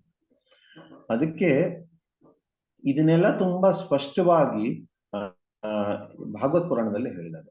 ಮತ್ತೆ ಭಗವಂತ ಇದರಲ್ಲಿ ಏನ್ ಜಟಿಲತೆ ಇಲ್ಲ. ಭಗವಂತನಿಗೆ ಒಂದು ಶರೀರ ಇದೆ, ಅವನಿಗೆ ಒಂದು ಲೀಲೆಗಳಿರ್ತಾವೆ, ಅವನು ಆಟ ಆಡ್ತಾನೆ. ಈಗ ನಮಾಮೀಶ್ವರಂ ಸಚ್ಚಿದಾನಂದ ರೂಪಂ ಲಸತ್ ಕುಂಡಲಂ ಗೋಕುಲೇ ವ್ರಜಮಾನಂ. ನಮಾಮೀಶ್ವರಂ ಸಚ್ಚಿದಾನಂದ ರೂಪಂ. ಈಶ್ವರ ಸಚ್ಚಿದಾನಂದ ರೂಪ, ಸತ್ ಚಿತ್ ಆನಂದ ಅಂದ್ರೆ ಪರಮ ಸತ್ಯ ಇದ್ದಾರೆ, ಪೂರ್ತಿ ಚಿನ್ಮಯವಾಗಿದ್ದಾರೆ, ಆನಂದದಲ್ಲಿರುವಂತ ಪರಬ್ರಹ್ಮನನ್ನು ನಾನು ನಮಸ್ಕಾರ ಮಾಡ್ತೀನಿ. ಅವ್ರು ಏನ್ ಮಾಡ್ತಾ ಇದ್ದಾರೆ? ಆ ಪರಬ್ರಹ್ಮ ಬೆಳಕಿರ್ಬೇಕು ಅಥವಾ ನಿರಾಕಾರ ಏನಾದ್ರೂ ಸ್ವರೂಪ ಇರ್ಬೇಕು? ಇಲ್ಲ, ಆ ಸಚ್ಚಿದಾನಂದ ರೂಪ ಆಗಿರುವಂತ ಪರಬ್ರಹ್ಮ ಲಸತ್ ಕುಂಡಲಂ ಗೋಕುಲೇ ಬ್ರಜಮಾನಂ. ಕಿವಿಯಲ್ಲಿ ಕುಂಡಲವನ್ನು ಹಾಕೊಂಡು ಗೋಕುಲದಲ್ಲಿ ಓಡಾಡ್ತಾ ಇದ್ದಾರೆ. ಗೋಕುಲದಲ್ಲಿ ಓಡಾಡ್ತಾ ಇದ್ದಾರೆ ಅಂದ್ರೆ ಅವ್ರದ್ದು ಆಕಾರ ಇರ್ಬೇಕು, ರೂಪ ಇರ್ಬೇಕು. ಏನೋ ಮಹಾರಾಜ ಆಗಿ ಓಡಾಡ್ತಿರ್ಬೋದು, ಏನೋ ಬಹಳ ದೊಡ್ಡ ಶಕ್ತಿಶಾಲಿ ವ್ಯಕ್ತಿ. ಇಲ್ಲ, ಯಶೋಧಾಭಿಯೋಲು ಕಲಾಧವಮಾನಂ ಪರಂ ದೃಷ್ಟಂ ಅತ್ಯಂತ ತೋದೃತ ಗೋಪಿ. ಅವರಿಂದ ಅವರ ತಾಯಿಯಾಗಿರುವಂತ ಯಶೋಧ ಕೋಲ್ ಹಿಡ್ಕೊಂಡು ಓಡ್ತಾ ಇದ್ದಾರೆ, ಅವರು ಇನ್ನೂ ಜೋರಾಗಿ ಹೆದರಿ ಓಡ್ತಾ ಇದ್ದಾರೆ. ಇದೆಂತ ಪರಬ್ರಹ್ಮ ಅಂತ ಪ್ರಶ್ನೆ ಬರ್ಬೋದು. ಅದೆಂತ ಭಗವಂತ ಓಡೋಗ್ತಾ ಇದ್ದಾರಂತೆ. ಇಲ್ಲೇನ್ ತೋರಿಸ್ಬೇಕಂತಾರಂದ್ರೆ, ಈ ಪರಬ್ರಹ್ಮನಿಗೆ ಎಲ್ಲಾ ತರದ ಭಾವನೆಗಳಿದಾವೆ. ನಮ್ಮಲ್ಲಿರುವಂತ ಎಲ್ಲಾ ಭಾವನೆಗಳು ಪರಬ್ರಹ್ಮನಲ್ಲಿ ಕೂಡ ಇದಾವೆ. ಅವರಿಗೆ ಪ್ರೀತಿ ಇದೆ, ಅವರಿಗೆ ವಾತ್ಸಲ್ಯ ಅಂದ್ರೆ ತಾಯಿ ಕಡೆಯಿಂದ ಹೆದರಿಕೆ ಇದೆ, ಆಮೇಲೆ ಸ್ನೇಹಿತರ ಜೊತೆಗೆ ಆಡ್ಬೇಕು ಆಡ್ಬೇಕಂತಿದೆ. ಒಂದೊಂದ್ಸರಿ ಸ್ನೇಹಿತರು ನಾನ್ ನಿನ್ಗೆ ಆಟ ಆಡಕ್ ಕರ್ಕೊಳಲ್ಲ ಅಂತ ಹೇಳ್ತಾರೆ, ಬೇಜಾರಾಗತ್ತೆ. ಯಶೋದ ಒಂದ್ಸತಿ ಕೃಷ್ಣ ಇಡೀ ದಿನ ನೀನು ಬೀದಿ ಹುಡುಗರ ತರ ಆಡ್ತಾ ಇರ್ತೀಯ, ಸ್ನಾನ ಮಾಡಿಸ್ಬೇಕು, ನಿನ್ಗೆ ಎಷ್ಟು ಗಲೀಜಾಗಿದೆ ಬಾ ಅಂತ ಹೇಳ್ತಾರೆ. ಅವಾಗ ಯಶೋದಮ್ಮ ಹೇಳ್ಕೊಂಡು ಹೋಗ್ತಾ ಇರ್ತಾಳೆ. ಆ ಸ್ನೇಹಿತರು ಏನ್ ಹೇಳ್ತಾರೆ, ಇಲ್ಲ ಇಲ್ಲ ನನ್ ಜೊತೆಗೆ ಇವಾಗ ಬಿಟ್ಟು ಹೋದಿ ಅಂದ್ರೆ ನಿನಗೆ ಇನ್ನೊಂದ್ಸರಿ ಆಟಕ್ಕೆ ಕರ್ಕೊಳಲ್ಲ ಅಂತ. ಅವಾಗ ಕೃಷ್ಣ ಮತ್ತೆ ಬಿಟ್ಟು, ಅಯ್ಯೋ ನನ್ಗೆ ಆಟಕ್ಕೆ ನಾಳೆ ಕರ್ಕೊಳ್ಳಿಲ್ಲ ಅಂದ್ರೆ ಹೇಗೆ ಅಂತ ಭಯದಿಂದ ಮತ್ತೆ ಸ್ನೇಹಿತರ ಹತ್ರ ಹೋಗ್ತಾರೆ. ಮತ್ತೆ ಯಶೋದಮ್ಮಾಯಿ ಹೆದರ್ಸಿ ಕರ್ಕೊಂಡು ಹೋಗ್ತಾರೆ. ಈ ತರ ಅಂದ್ರೆ ಅವನಿಗೆ ನಾಳೆ ನನ್ಗೆ ಆಟ ಆಡಕ್ ಕರ್ಕೊಳಲ್ಲ ಅಂತ ಭಯ ಕೂಡ ಇರುತ್ತೆ. ಅದೇ ಸಮಯದಲ್ಲಿ ಅಮ್ಮ ಬೈತಾಳೆ ಅನ್ನೋಂತ ಭಯ ಕೂಡ ಇರುತ್ತೆ. ಅಂದ್ರೆ ಇದೆಲ್ಲಾ ಭಾವನೆಗಳು ಭಗವಂತನಲ್ಲಿದೆ. ಈ ಭಗವಂತ ಇಷ್ಟು ಜಟಿಲ ವಿಷಯ ಇದು, ಭಗವಂತ ಅನ್ನೋ ವಿಷಯ ಇಷ್ಟು ಜಟಿಲವಾಗಿದೆ, ಅರ್ಥ ಮಾಡ್ಕೊಳ್ಳೋದು ಸುಲಭ ಅಲ್ಲ. ಅದಕ್ಕೋಸ್ಕರ ಸ್ವತಃ ವೇದವ್ಯಾಸರು ಸ್ವತಃ ಈ ಭಾಗವತ ಪುರಾಣವನ್ನು ಬರೆದಿದ್ದಾರೆ. ಇದರಿಂದ ಈ ವೇದಾಂತ ಸೂತ್ರಗಳ ವ್ಯಾಖ್ಯಾನ ತುಂಬಾ ಸುಲಭವಾಗುತ್ತೆ. ಆದ್ರೆ ಏನಾಯ್ತು, ಕಾಲಕ್ರಮೇಣವಾಗಿ ಪ್ರಾಕೃತಿಕ ವ್ಯಾಖ್ಯಾನ ಒಂದಿತ್ತು, ಆದ್ರೆ ಶಂಕರಾಚಾರ್ಯರು ಒಂದು ಕೃತಕ ವ್ಯಾಖ್ಯಾನವನ್ನು ಬರೆದ್ರು, ಆರ್ಟಿಫಿಷಿಯಲ್ ಕಮೆಂಟ್ರಿ. ಅವರು ಶಾರೀರಿಕ ಭಾಷ್ಯ ಅಂತ ಬರೆದ್ರು. ಅಂದ್ರೆ ಈ ವೇದಾಂತ ಸೂತ್ರಗಳಿಗೆ ಶಾರೀರಿಕ ಸೂತ್ರ ಅಂತ ಕೂಡ ಅಂತಾರೆ, ಉತ್ತರ ಮೀಮಾಂಸಾ ಸೂತ್ರ ಅಂತ ಕೂಡ ಅಂತಾರೆ, ನ್ಯಾಯ ಸೂತ್ರ ಅಂತ ಕೂಡ ಅಂತಾರೆ. ಈ ತರ ಬೇರೆ ಬೇರೆ ಹೆಸರುಗಳಿದಾವೆ ಇದಕ್ಕೆ. ಅದಕ್ಕೆ ಎಲ್ಲಾದ್ರೂ ನ್ಯಾಯ ಕಲಿತಾ ಇದ್ದೇನೆ ಅಂತ ಹೇಳಿದ್ರೆ ಕನ್ಫ್ಯೂಸ್ ಆಗೋದು ಬೇಡ, ಇದೆಲ್ಲ ವೇದಾಂತ ಶಾಸ್ತ್ರನೇ. ಆ ಇದರಲ್ಲಿ ಶಾರೀರಿಕ ಸೂತ್ರಗಳು ಅಂತ, ಅದಕ್ಕೆ ಶಾರೀರಿಕ ಭಾಷ್ಯ ಅಂತ ಶಂಕರಾಚಾರ್ಯ ಬರೆದರು. ಅವರು ಅದರಲ್ಲಿ ಮುಖ್ಯವಾಗಿ ವೇದಾಂತ ಸೂತ್ರಗಳ ವ್ಯಾಖ್ಯಾನ ಈ ತರ ನೀಡಿದ್ರು. ಪರಮ ಸತ್ಯ ಏನಿದೆ ನಿರಾಕಾರ ಅನ್ನುವಂತ ನಿರೂಪಣೆ ಮಾಡಿದ್ರು ಅವರು. ಇದರಿಂದ ಏನಾಯ್ತು ಅಂದ್ರೆ ಬಹಳಷ್ಟು ಜನರಿಗೆ ತಪ್ಪು ಮಾರ್ಗದರ್ಶನ ಆಯ್ತು. ಆಗಿನ ಕಾಲದಲ್ಲಿ ಅದು ಅವಶ್ಯಕ ಅಂತ ಅನ್ಬೋದೇನೋ, ಯಾಕಂದ್ರೆ ಯಾವಾಗ ಸಮಾಜದಲ್ಲಿ ಬಹಳಷ್ಟು ಅಧರ್ಮ ನಡೀತಾ ಇತ್ತು, ಪ್ರಾಣಿ ಹತ್ಯೆ ರೂಪದಲ್ಲಿ, ಆ ಸಮಯದಲ್ಲಿ ಬ್ರಾಹ್ಮಣ ಅಂತ ಹೇಳಿ ವೇದವನ್ನು ತೋರಿಸಿ ಪ್ರಾಣಿಗಳ ಹತ್ಯೆ ಮಾಡ್ತಾ ಇದ್ರು, ಹಿಂಸೆ ಮಾಡ್ತಾ ಇದ್ರು. ಅದನ್ನೆಲ್ಲ ತಡಿಲಿಕ್ಕೆ ಬುದ್ಧ ಬರ್ಬೇಕಾಯ್ತು. ಯಾಕಂದ್ರೆ ಆ ಪಶುಗಳ ಮೇಲೆ ದಯೆ ತೋರಿಸ್ಲಿಕ್ಕೆ ಬುದ್ಧ ಬಂದು ವೇದಗಳು ಈ ತರ ಹೇಳ್ತಾ ಇದೆ ಅಂದ್ರೆ ವೇದಗಳನ್ನೇ ಬಿಟ್ಬಿಡಿ ಅಂತ ಹೇಳಿದ್ರು. ಆವಾಗ ಸಮಾಜದಲ್ಲಿ ಹೇಗೆ ತಪ್ಪು ದಾರಿ ತೋರಿಸುತ್ತೆ ಇದು ನಾವು ಮೊದಲು ಚರ್ಚೆ ಮಾಡಿದ್ವಿ. ವೇದಗಳಿಲ್ಲ ಅಂದ್ರೆ ಮನುಷ್ಯ ಸಮಾಜದಲ್ಲಿ ಸಂಸ್ಕಾರಗಳೇ ಇರಲ್ಲ, ಅಸಂಸ್ಕೃತರಾಗಿ ಬೆಳೀತಾರೆ ಎಲ್ಲ. ಇವತ್ತು ಆಗಿರೋ ಪರಿಸ್ಥಿತಿ ಅದೇ. ಇವತ್ತೆಲ್ಲರೂ ವೇದಗಳನ್ನ ತಿರಸ್ಕಾರ ಮಾಡಿದ್ದಾರೆ, ಎಲ್ಲರೂ ಅಸಂಸ್ಕೃತವಾಗಿ ಬೆಳೀತಾ ಇದ್ದಾರೆ. ಅದಕ್ಕೋಸ್ಕರ ಮತ್ತೆ ಜನರಿಗೆ ವೇದ ಹತ್ರ ಮರಳಿ ಬರೆಸ್ಬೇಕಾಗಿತ್ತು. ಅದಕ್ಕೋಸ್ಕರ ಶಂಕರಾಚಾರ್ಯರು ಈ ತರ ಜೀವಾತ್ಮ ಪರಮಾತ್ಮ ಒಂದೇ ಅನ್ನುವಂತ ಒಂದು ವಿಚಾರವನ್ನು ಪ್ರತಿಪಾದನೆ ಮಾಡಿದ್ರು, ಅನ್ನುವಂಥ ದರ್ಶನವನ್ನು ಪ್ರತಿಪಾದನೆ ಮಾಡಿದ್ರು, ಅದ್ವೈತ ದರ್ಶನ ಅಂತ. ಅದನ್ನ ಮಾಡಿ ಕೆಲವೊಂದು ಬುದ್ಧಿವಂತ ಜನರಿಗೆ ಈ ಕಡೆ ಆಕರ್ಷಣೆ ಮಾಡಿಸಿದ್ರು. ಅದಕ್ಕೆ ಈ ಅದ್ವೈತ ಅನ್ನೋದೇನಿದೆ, ಇದು ಜೀವ ಪರಮಾತ್ಮ ಒಂದು ಅನ್ನುವಂತ ವಿಚಾರ. ದ್ವೈತ ಅಂದ್ರೆ ಏನು, ಜೀವ ಬೇರೆ ಪರಮಾತ್ಮ ಬೇರೆ, ಈ ಎರಡರಲ್ಲಿ ಭಿನ್ನತೆ ಇದೆ. ಪ್ರತಿಯೊಂದು ವಸ್ತುದಲ್ಲಿ ಭಿನ್ನತೆ ಇದೆ, ಪ್ರತಿಯೊಂದು ವ್ಯಕ್ತಿಯಲ್ಲಿ ಭಿನ್ನತೆ ಇದೆ ಅನ್ನುವಂತ ದ್ವೈತ. ನಾವು ಬೇರೆ, ನೀವು ಬೇರೆ, ಪ್ರತಿಯೊಬ್ಬ ವ್ಯಕ್ತಿ, ಪುರುಷರು ಬೇರೆ, ಸ್ತ್ರೀಗಳು ಬೇರೆ. ಈ ತರ ಪ್ರತಿಯೊಂದು ಭಗವಂತ ಮಾಡಿರೋ ಪ್ರಪಂಚ ಈ ತರ ಇದೆ. ಭಗವಂತನ ಪ್ರಪಂಚದಲ್ಲಿ ಪ್ರತಿಯೊಬ್ರು ಬೇರೆ ಬೇರೆ ಇರ್ತಾರೆ. ಆ ತರ ಭಗವಂತನ ವ್ಯವಸ್ಥೆ. ಅದೇ ಇದು ದ್ವೈತ ವಿಚಾರ. ಅದ್ವೈತ ಏನಿದೆ ಅಂದ್ರೆ ಕೊನೆಗೆ ಎಲ್ಲ ಪರಬ್ರಹ್ಮ ಒಂದೇ ಇದೆ, ಅದನ್ನ ಮರ್ತ್ಬಿಟ್ಟು ಮಾಯೆಯಲ್ಲಿ ಈ ತರ ಮಾಡ್ತಾ ಇದ್ದಾರೆ ಅಂತ. ಆ ವಿಚಾರವನ್ನು ಶಂಕರಾಚಾರ್ಯರು ತಮ್ಮ ಶಾರೀರಿಕ ಸೂತ್ರ ಮುಖಾಂತರ ಕೊಟ್ಟಿದ್ರು. ಆದ್ರೆ ಅದು ಸತ್ಯವಲ್ಲ. ಈ ಸತ್ಯ ಜಗತ್ ಮಿಥ್ಯಾ ಅಂತ ಹೇಳಿದ್ರು, ಬ್ರಹ್ಮ ಸತ್ಯ ಜಗತ್ ಮಿಥ್ಯಾ ಅಂತ ಒಂದು ವಿಚಾರ. ಆದ್ರೆ ಜಗತ್ ಮಿಥ್ಯಾ ಅಲ್ಲ, ಜಗತ್ ತಾತ್ಕಾಲಿಕ ಅಷ್ಟೇ. ಅದ್ ಹೇಗ್ ಮಿಥ್ಯಾ ಅಲ್ಲ, ಯಾಕಂದ್ರೆ ಶಂಕರಾಚಾರ್ಯ ಹೇಳಿರೋ ಪ್ರಕಾರ ಈ ಜಗತ್ತು ಎಲ್ಲ ಮಾಯೆ ಇದೆ, ಇದು ಸುಳ್ಳಿದೆ ಅಂತ. ಆದ್ರೆ ನಿಜವಾದ ಅರ್ಥ ಏನಂದ್ರೆ ಪ್ರತಿಯೊಂದು ವಸ್ತು ಭಗವಂತನಿಂದ ಬಂದಿದೆ, ಪರಬ್ರಹ್ಮನಿಂದ ಬಂದಿದೆ. ಪರಬ್ರಹ್ಮನಿಂದ ಬಂದು ಮಾಯೆ ಹೇಗೆ ಆಗ್ಲಿಕ್ಕೆ ಸಾಧ್ಯ ಇಲ್ಲ. ಈಗ ಪ್ರತಿಯೊಂದು ವಸ್ತು ಭಗವಂತನ ಸೇವೆಯಲ್ಲಿ ಬಳಸ್ಬೋದು. ಈಗ ಈ ಜಗತ್ತಿನಲ್ಲಿ ಹಣ್ಣು ತರಕಾರಿ ಬಹಳಷ್ಟು ವಸ್ತುಗಳಿರ್ತವೆ. ಒಂದು ಉದಾಹರಣೆ ಕೊಡ್ತೀನಿ. ಅವು ಎಲ್ಲವೂ ನಮ್ ಭೋಗಕ್ಕೋಸ್ಕರ ಬಳಸಿದ್ರೆ ಅದು ಮಾಯ ಆಗತ್ತೆ. ಮಾಯ ಅಂದ್ರೆ ನಮ್ಮ ತಾತ್ಕಾಲಿಕ ಲಾಭ ಕೊಡುತ್ತೆ. ಅದೇ ನಾವು ಅದನ್ನೆಲ್ಲಾ ಪ್ರತಿಯೊಂದು ವಸ್ತುವನ್ನ ಭಗವಂತನ ಸೇವೆಗೆ ಬಳಸ್ಬೋದು, ಭಗವಂತನಿಗೆ ಅರ್ಪಣೆ ಮಾಡೋದು, ಭಗವಂತನ ತೃಪ್ತಿಗೋಸ್ಕರ ಬಳಸ್ಬೋದು. ಆವಾಗ ಆ ವಸ್ತುಗಳು ಸತ್ಯ. ಅದರದ್ದು ನಿಜವಾದ ಗುಣಗಳು ಹೊರಗಡೆ ಬರುತ್ತೆ. ಯಾಕೆ ಅದನ್ನು ಸೃಷ್ಟಿ ಮಾಡಿರೋ ಭಗವಂತ ಅನ್ನೋ ಕಾರಣದಿಂದ ಅದನ್ನ ಭಗವಂತನ ಸೇವೆಯಲ್ಲಿ ಬಳಸ್ಬೋದು. ಅದಕ್ಕೆ ಈ ಪ್ರಪಂಚವು ನಿತ್ಯ ಅಲ್ಲ, ಸುಳ್ಳಲ್ಲ. ಈ ಪ್ರಪಂಚ ಕೂಡ ಸತ್ಯನೇ. ಈ ಪ್ರಪಂಚ ಭಗವಂತನ ಶಕ್ತಿನೇ. ಆ ಭಗವಂತನ ಶಕ್ತಿಯನ್ನ ಭಗವಂತನಿಗೋಸ್ಕರ ಅರ್ಪಣೆ ಮಾಡ್ಬೇಕು, ಭಗವಂತನ ಸೇವೆಗೋಸ್ಕರ ಬಳಸ್ಬೇಕು. ಅದು ನಿಜವಾದ ಅರ್ಥ. ಹೊರತು ಇದನ್ನ ಮಿಥ್ಯಾ ಅಂತ ತ್ಯಾಗ ಮಾಡ್ಬಾರ್ದು. ಎಷ್ಟೋ ಸನ್ಯಾಸಿಗಳು ಅದೆಲ್ಲ ಏನ್ ಮಾಡ್ತಾರೆ, ಮಾಯಾವಾದಿ ಸನ್ಯಾಸಿಗಳು ಜಗತ್ ಮಿಥ್ಯಾ ಅಂತ ಹೇಳಿ ಎಲ್ಲವನ್ನು ತ್ಯಾಗ ಮಾಡ್ತಾರೆ. ಆದ್ರೆ ಇನ್ನೂ ಪೂರ್ತಿ ಹೃದಯ ಪರಿಶುದ್ಧವಾಗದೇ ಇರೋ ಕಾರಣದಿಂದ ಏನಾಗುತ್ತೆ, ಮುಂದೆ ಅವ್ರಿಗೆ ಏನಾದ್ರೂ ಮಾಡ್ಬೇಕಲ್ಲ, ಅದಕ್ಕೋಸ್ಕರ ಸ್ಕೂಲು ಕಾಲೇಜ್ಗಳನ್ನ ಶುರು ಮಾಡ್ತಾರೆ. ಆಮೇಲೆ ಬಡವರಿಗೆ ಊಟ ಹಾಕ್ಲಿಕ್ಕೆ ಈ ತರ ತಾತ್ಕಾಲಿಕ ಕೆಲಸಗಳನ್ನ ಮಾಡಕ್ ಶುರು ಮಾಡ್ತಾರೆ. ಅದಕ್ಕೆ ಈ ತರ ಜಗತ್ ಮಿಥ್ಯಾ ಅನ್ನುವಂಥದ್ದೇನು ಅಪಸದ್ಯ ಅಂತ ಇತ್ತು, ಅದನ್ನ ಖಂಡನೆ ಮಾಡ್ಲಿಕ್ಕೋಸ್ಕರ ಯಾರು ಅದಕ್ಕೋಸ್ಕರ ಮುಂದಿನ ಆಚಾರ್ಯರು ಬಂದ್ರು. ರಾಮಾನುಜಾಚಾರ್ಯರು ಆಗ್ಲಿ, ಮಧ್ವಾಚಾರ್ಯರಾಗ್ಲಿ. ರಾಮಾನುಜಾಚಾರ್ಯರು ಶ್ರೀ ಭಾಷ್ಯ ಅಂತ ಬರೆದ್ರು. ಆಮೇಲೆ ಮಧ್ವಾಚಾರ್ಯರು ಬಂದು ಅಣುಭಾಷ್ಯ ಅಂತ ಬರೆದ್ರು, ವೇದಾಂತ ಸೂತ್ರಗಳ ಭಾಷ್ಯ. ಮೊದ್ಲವರು ಒಂದು ಭಾಷ್ಯ ಬರೆದ್ರು, ಆಮೇಲೆ ಅದ್ ತಿಳಿಲಿಲ್ಲ ಅಂತ ಹೇಳಿ ಇನ್ನೊಂದು ಭಾಷ್ಯವನ್ನು ಬರೆದ್ರು, ಅಣುಭಾಷ್ಯ ಅಂತ. ಆ ಅಣುಭಾಷ್ಯ ಕೂಡ ಕಷ್ಟ ಆಯ್ತು ಅವ್ರ ಶಿಷ್ಯನ್ರಿ. ಅವಾಗ ಅವ್ರು ಹೇಳಿದ್ರು, ನಿಮಗೆ ಈ ಎತ್ತು ತಿಳಿಸೇಳುತ್ತೆ ಅಂತೆ. ಒಂದು ಎತ್ತು ಹೆಗಲ ಮೇಲೆ ಅವ್ರ ಎಲ್ಲ ಪುಸ್ತಕಗಳನ್ನ ತಗೊಂಡು ಹೋಗ್ತಾ ಇತ್ತು. ಎಲ್ಲಿ ಹೋಗ್ತಾರೆ ಅಲ್ಲಿ ಅವ್ರ ಗ್ರಂಥಗಳನ್ನ ತಗೊಂಡು ಅವ್ರನ್ನ ಕರ್ಕೊಂಡು ಹೋಗ್ತಾ ಇತ್ತು ಜಟ್ಕ ಬಂಡಿ ಮೇಲೆ. ಆ ಎತ್ತು ಕೂಡ ಪಾಠವನ್ನು ಕೇಳ್ತಾ ಇತ್ತು. ಅದಕ್ಕೆ ಅವ್ರೇನ್ ಹೇಳಿದ್ರು, ಈ ಎತ್ತು ನಿಮ್ಗೆಲ್ಲ ತಿಳಿಸೇಳುತ್ತೆ ನೋಡಿ ಒಂದಿನ ಅಂತ. ಆ ಎತ್ತು ಇನ್ನೊಂದು ಜನ್ಮ ತಗೊಂಡು ಜೈತೀರ್ಥರಾಗಿ ಬಂದು ನ್ಯಾಯಸುಧಾ ಅನ್ನುವಂತ ಗ್ರಂಥವನ್ನು ಬರೆದ್ರು. ಆ ನ್ಯಾಯಸುಧಾ ಅನ್ನೋ ಗ್ರಂಥದ ಮುಖಾಂತರ ವೇದಾಂತ ಸೂತ್ರಗಳ ಭಾಷ್ಯವನ್ನು ಬರೆದ್ರು. ಅದಾದ್ಮೇಲೆ ಬಹಳಷ್ಟು ಆಚಾರ್ಯರು ಅದ್ರ ಮೇಲೆ ಕೂಡ ಟಿಪ್ಪಣಿಯನ್ನು ಬರೆದಿದ್ದಾರೆ. ರಾಘವೇಂದ್ರ ತೀರ್ಥರು ನ್ಯಾಯಸುಧಾ ಪರಿಮಳ ಅಂತ ಬರೆದಿದ್ದಾರೆ. ಆಮೇಲೆ ನಮ್ಮ ಗೌಡಿಯ ವೈಷ್ಣವರಲ್ಲಿ ಒಂದು ಪ್ರಶ್ನೆ ಬಂತು.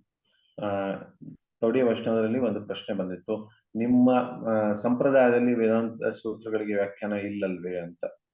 ಈ ಪ್ರಶ್ನೆ ಜೈಪುರಲ್ಲಿ ಈ ಪ್ರಶ್ನೆ ಬಂದಾಗ ಅಲ್ಲಿ ಮಹಾರಾಜರು ಅವ್ರಿಗೆ ಬೇಜಾರಾಗಿ ವೃಂದಾವನಕ್ಕೆ ಸಂದೇಶವನ್ನು ಕಳಿಸಿದ್ರು. ನೋಡಿ ಈ ತರ ಹೇಳ್ತಾ ಇದ್ದಾರೆ ಅಂತ. ವೃಂದಾವನದಲ್ಲಿ ವರಿಷ್ಠರಾಗಿರುವಂತವರು ವಿಶ್ವನಾಥ ಚಕ್ರವರ್ತಿ ಠಾಕೂರ್. ವಿಶ್ವನಾಥ ಚಕ್ರವರ್ತಿ ಠಾಕೂರಿಗೆ ಸಂದೇಶ ಬಂತು, ಆದ್ರೆ ಅವರಿಗೆ ತೀರಾ ವಯಸ್ಸಾಗ್ಬಿಟ್ಟಿತ್ತು.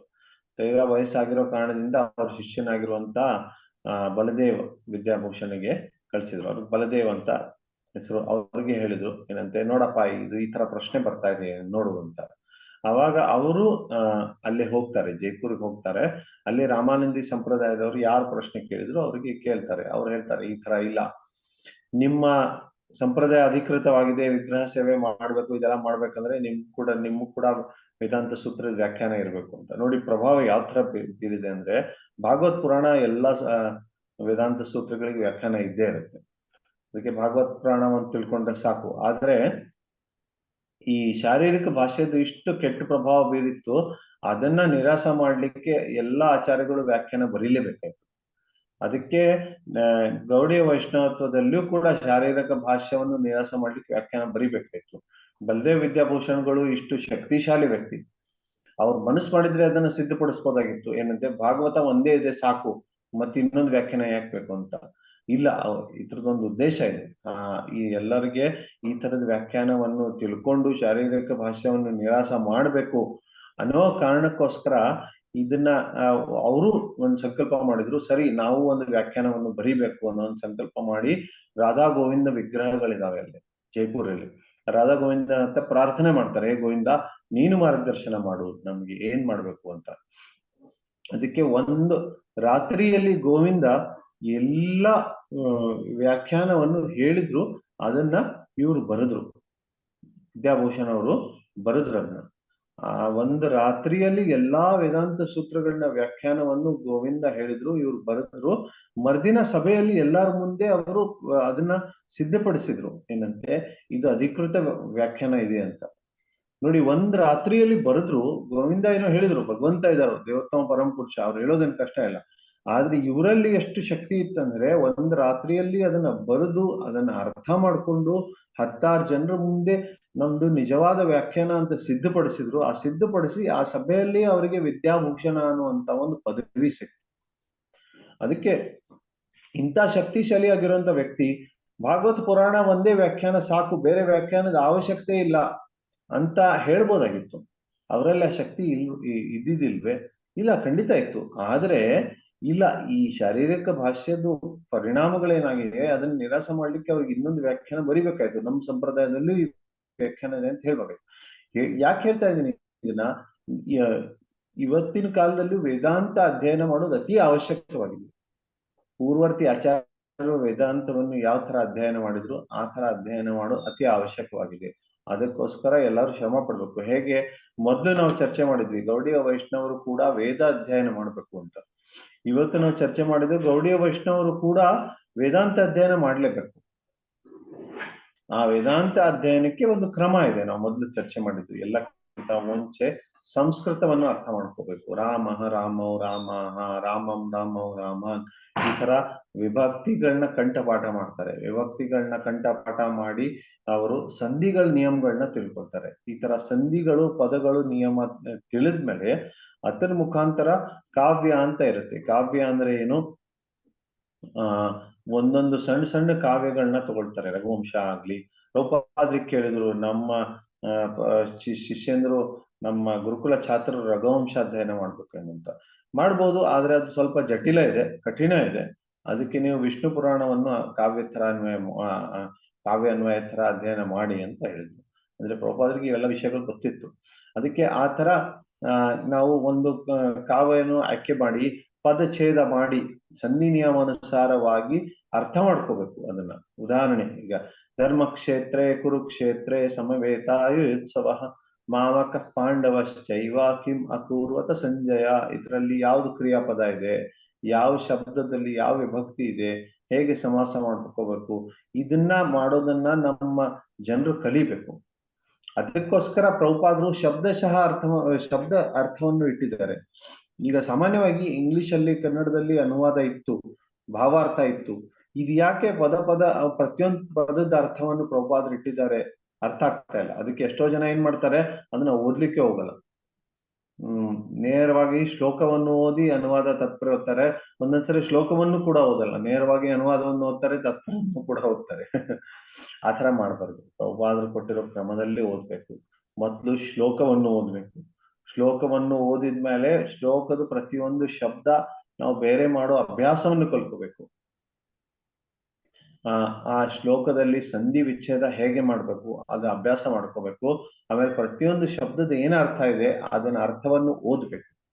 ಶಬ್ದ ಅರ್ಥವನ್ನು ಓದಿದ ಮೇಲೆ ಅನುವಾದ ತಾತ್ಪರ್ಯ ಈ ತರ ಕ್ರಮದಲ್ಲಿ ಓದ್ಬೇಕು. ಅದಕ್ಕೋಸ್ಕರನೇ ಪ್ರಭುಪಾದರು ಈ ಗ್ರಂಥವನ್ನು ಈ ತರ ಕೊಟ್ಟಿದ್ದಾರೆ. ಅದಕ್ಕೆ ಪ್ರಭುಪಾದರು ಆರಂಭದಲ್ಲಿ ಬರೀತಾರೆ, ಭೂಮಿಕಾ ಎಲ್ಲಿ ಕೊಟ್ಟಿದ್ದಾರೆ ಭಗವದ್ಗೀತೆದು, ಅಲ್ಲಿ ಅವ್ರು ಏನ್ ಬರೀತಾರೆ ಅಂದ್ರೆ ಧರ್ಮಸ್ಯ ಇದು ಏನಪ್ಪಾ, ಈ ಗ್ರಂಥವನ್ನು ನಾವು ಈ ತರ ಕೊಟ್ಟಿದ್ದೇವಿ, ಶಬ್ದ ಅರ್ಥ ಆಮೇಲೆ ಅದಾದ್ಮೇಲೆ ಅನುವಾದ ತಾತ್ಪರ್ಯ, ಅದರಿಂದ ಇದು ತುಂಬಾ ಸ್ಕಾಲರ್ಲಿ ಆಗಿದೆ, ತುಂಬಾ ಬುದ್ಧಿವಂತ ಜನರಿಗೋಸ್ಕರ ಆಗಿದೆ ಇದು ಅಂತ ಬರೀತಾರೆ. ಅದರದ್ದು ನಾವು ಪೂರ್ತಿ ಉಪಯೋಗ ಮಾಡ್ಕೋಬೇಕು.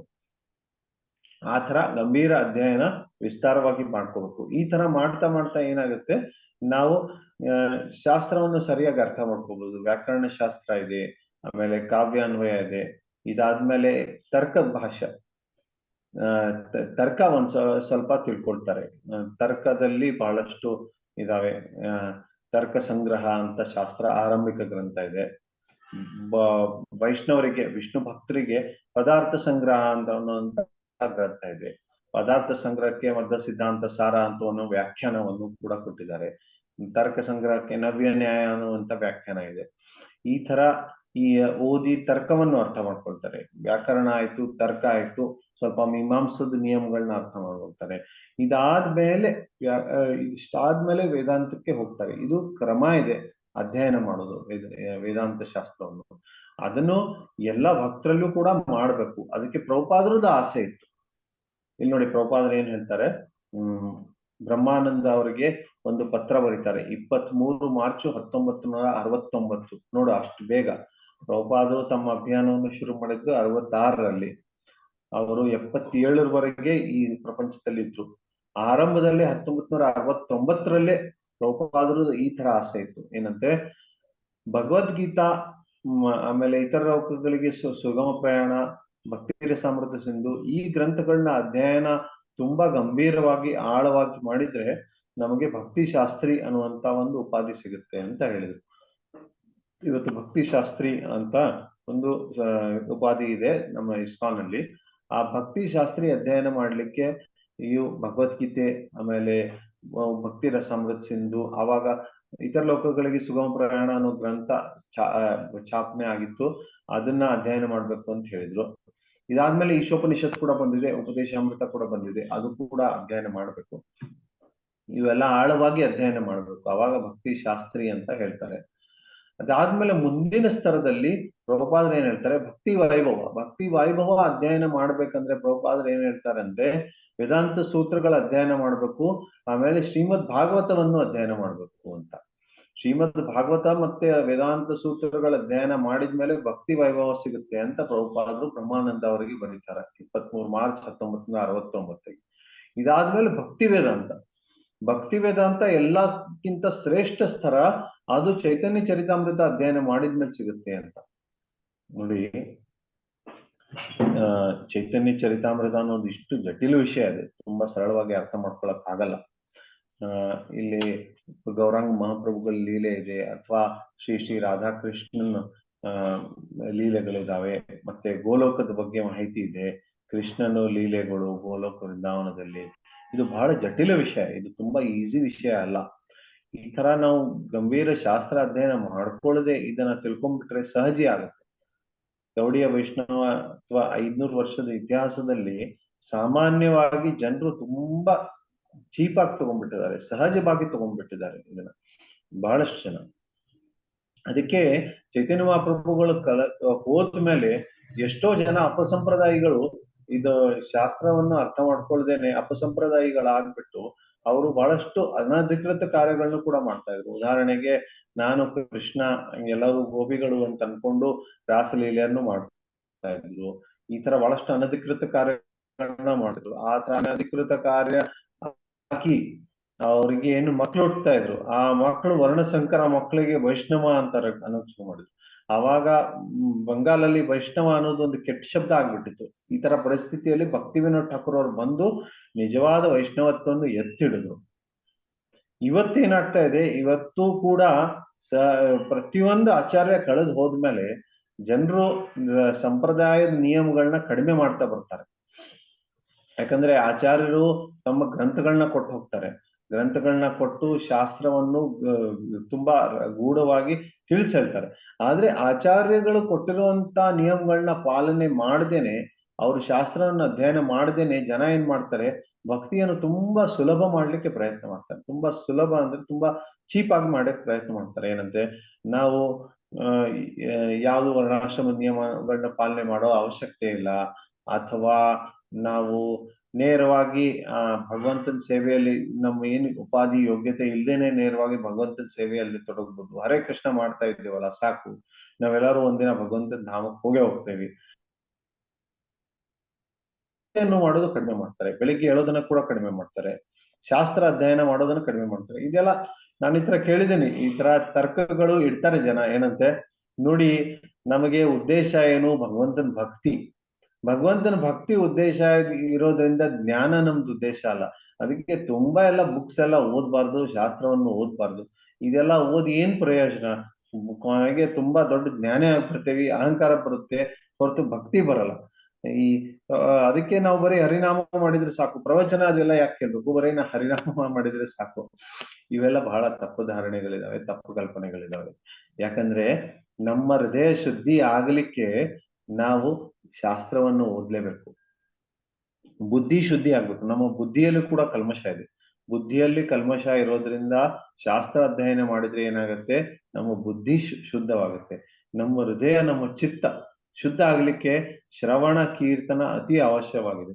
ನವವಿಧ ಭಕ್ತಿಯಲ್ಲಿ ಶ್ರವಣ ಕೀರ್ತನ, ಸ್ಮರಣ ವಂದನ, ಪಾದ ಸೇವನ, ಅರ್ಚನ, ವಂದನ, ದಾಸ್ಯ, ಸಾಖ್ಯ, ಆತ್ಮವಿನಿವೇದನ, ಈ ತರ 9 ವಿಧವಾದ ಭಕ್ತಿಗಳಿದಾವೆ, 9 ರೀತಿಯಿಂದ. ಅದಕ್ಕೆ ಎಲ್ಲಕ್ಕಿಂತ ಮುಂಚೆ ಬರೋದು ಶ್ರವಣ. ಪ್ರಭುಪಾದರು ಎಲ್ಲಕ್ಕಿಂತ ಜಾಸ್ತಿ ಮಹತ್ವ ಕೊಟ್ಟಿದ್ದು ಶ್ರವಣ.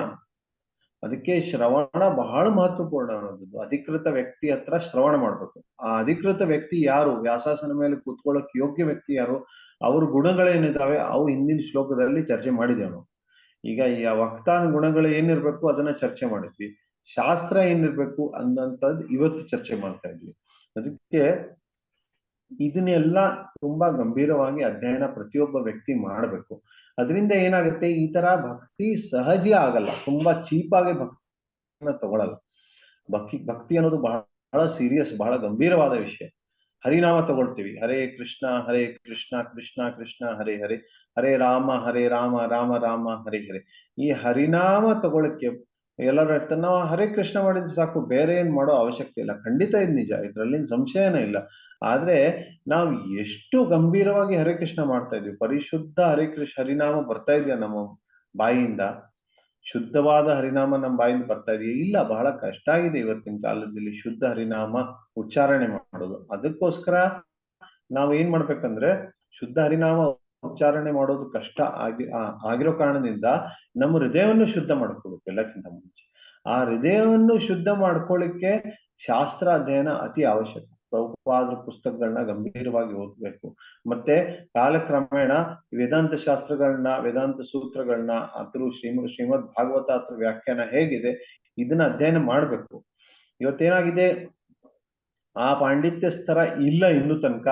ಅದಕ್ಕೆ ಕಾರಣದಿಂದ ಏನಾಗಿದೆ ಅಂದ್ರೆ, ಭಕ್ತಿ ವೈಭವದಲ್ಲಿ ಭಾಗವತ್ ಪುರಾಣದ ಆ ಮೊದಲೇ 6 ಸ್ಕಂದಗಳಿದಾವೆ, ಮುಂದಿನ 6 ಸ್ಕಂದಗಳು ಭಕ್ತಿ ವೇದಾಂತದಲ್ಲಿದ್ದಾವೆ. ಈ ತರ ವಿಭಾಜನೆ ಮಾಡಿದ್ದಾರೆ. ಆದ್ರೆ ಕಾಲಕ್ರಮೇಣ ಪ್ರಭುಪಾದರ ಅಪೇಕ್ಷೆ ಏನಿತ್ತು, ಭಕ್ತಿ ವೈಭವದಲ್ಲೇ ಇಡೀ ಭಾಗವತ್ ಪುರಾಣವನ್ನು ಓದ್ಬೇಕು, ಎಲ್ಲಾ ವೇದಾಂತ ಸೂತ್ರಗಳನ್ನ ಓದ್ಬೇಕು. ವೇದಾಂತ ಸೂತ್ರಗಳನ್ನ ಓದ್ಲಿಕ್ಕೆ ನಾವು ನೋಡಿದ್ದೇವೆ, ಒಂದು ಕ್ರಮ ಇದೆ. ಮೊದಲು ವ್ಯಾಕರಣ ಕಲಿಬೇಕು, ವ್ಯಾಕರಣ ಕಲ್ತ ಮೇಲೆ ತರ್ಕ ಕಲಿಬೇಕು, ತರ್ಕ ಕಲ್ತು ಮೀಮಾಂಸಾ ಕಲ್ತು, ಇದನ್ನೆಲ್ಲ ಕಲ್ತ ಮೇಲೆ ಕೊನೆಗೆ ವೇದಾಂತ ಸೂತ್ರಗಳ ಅಧ್ಯಯನ ಮಾಡ್ಬೋದು.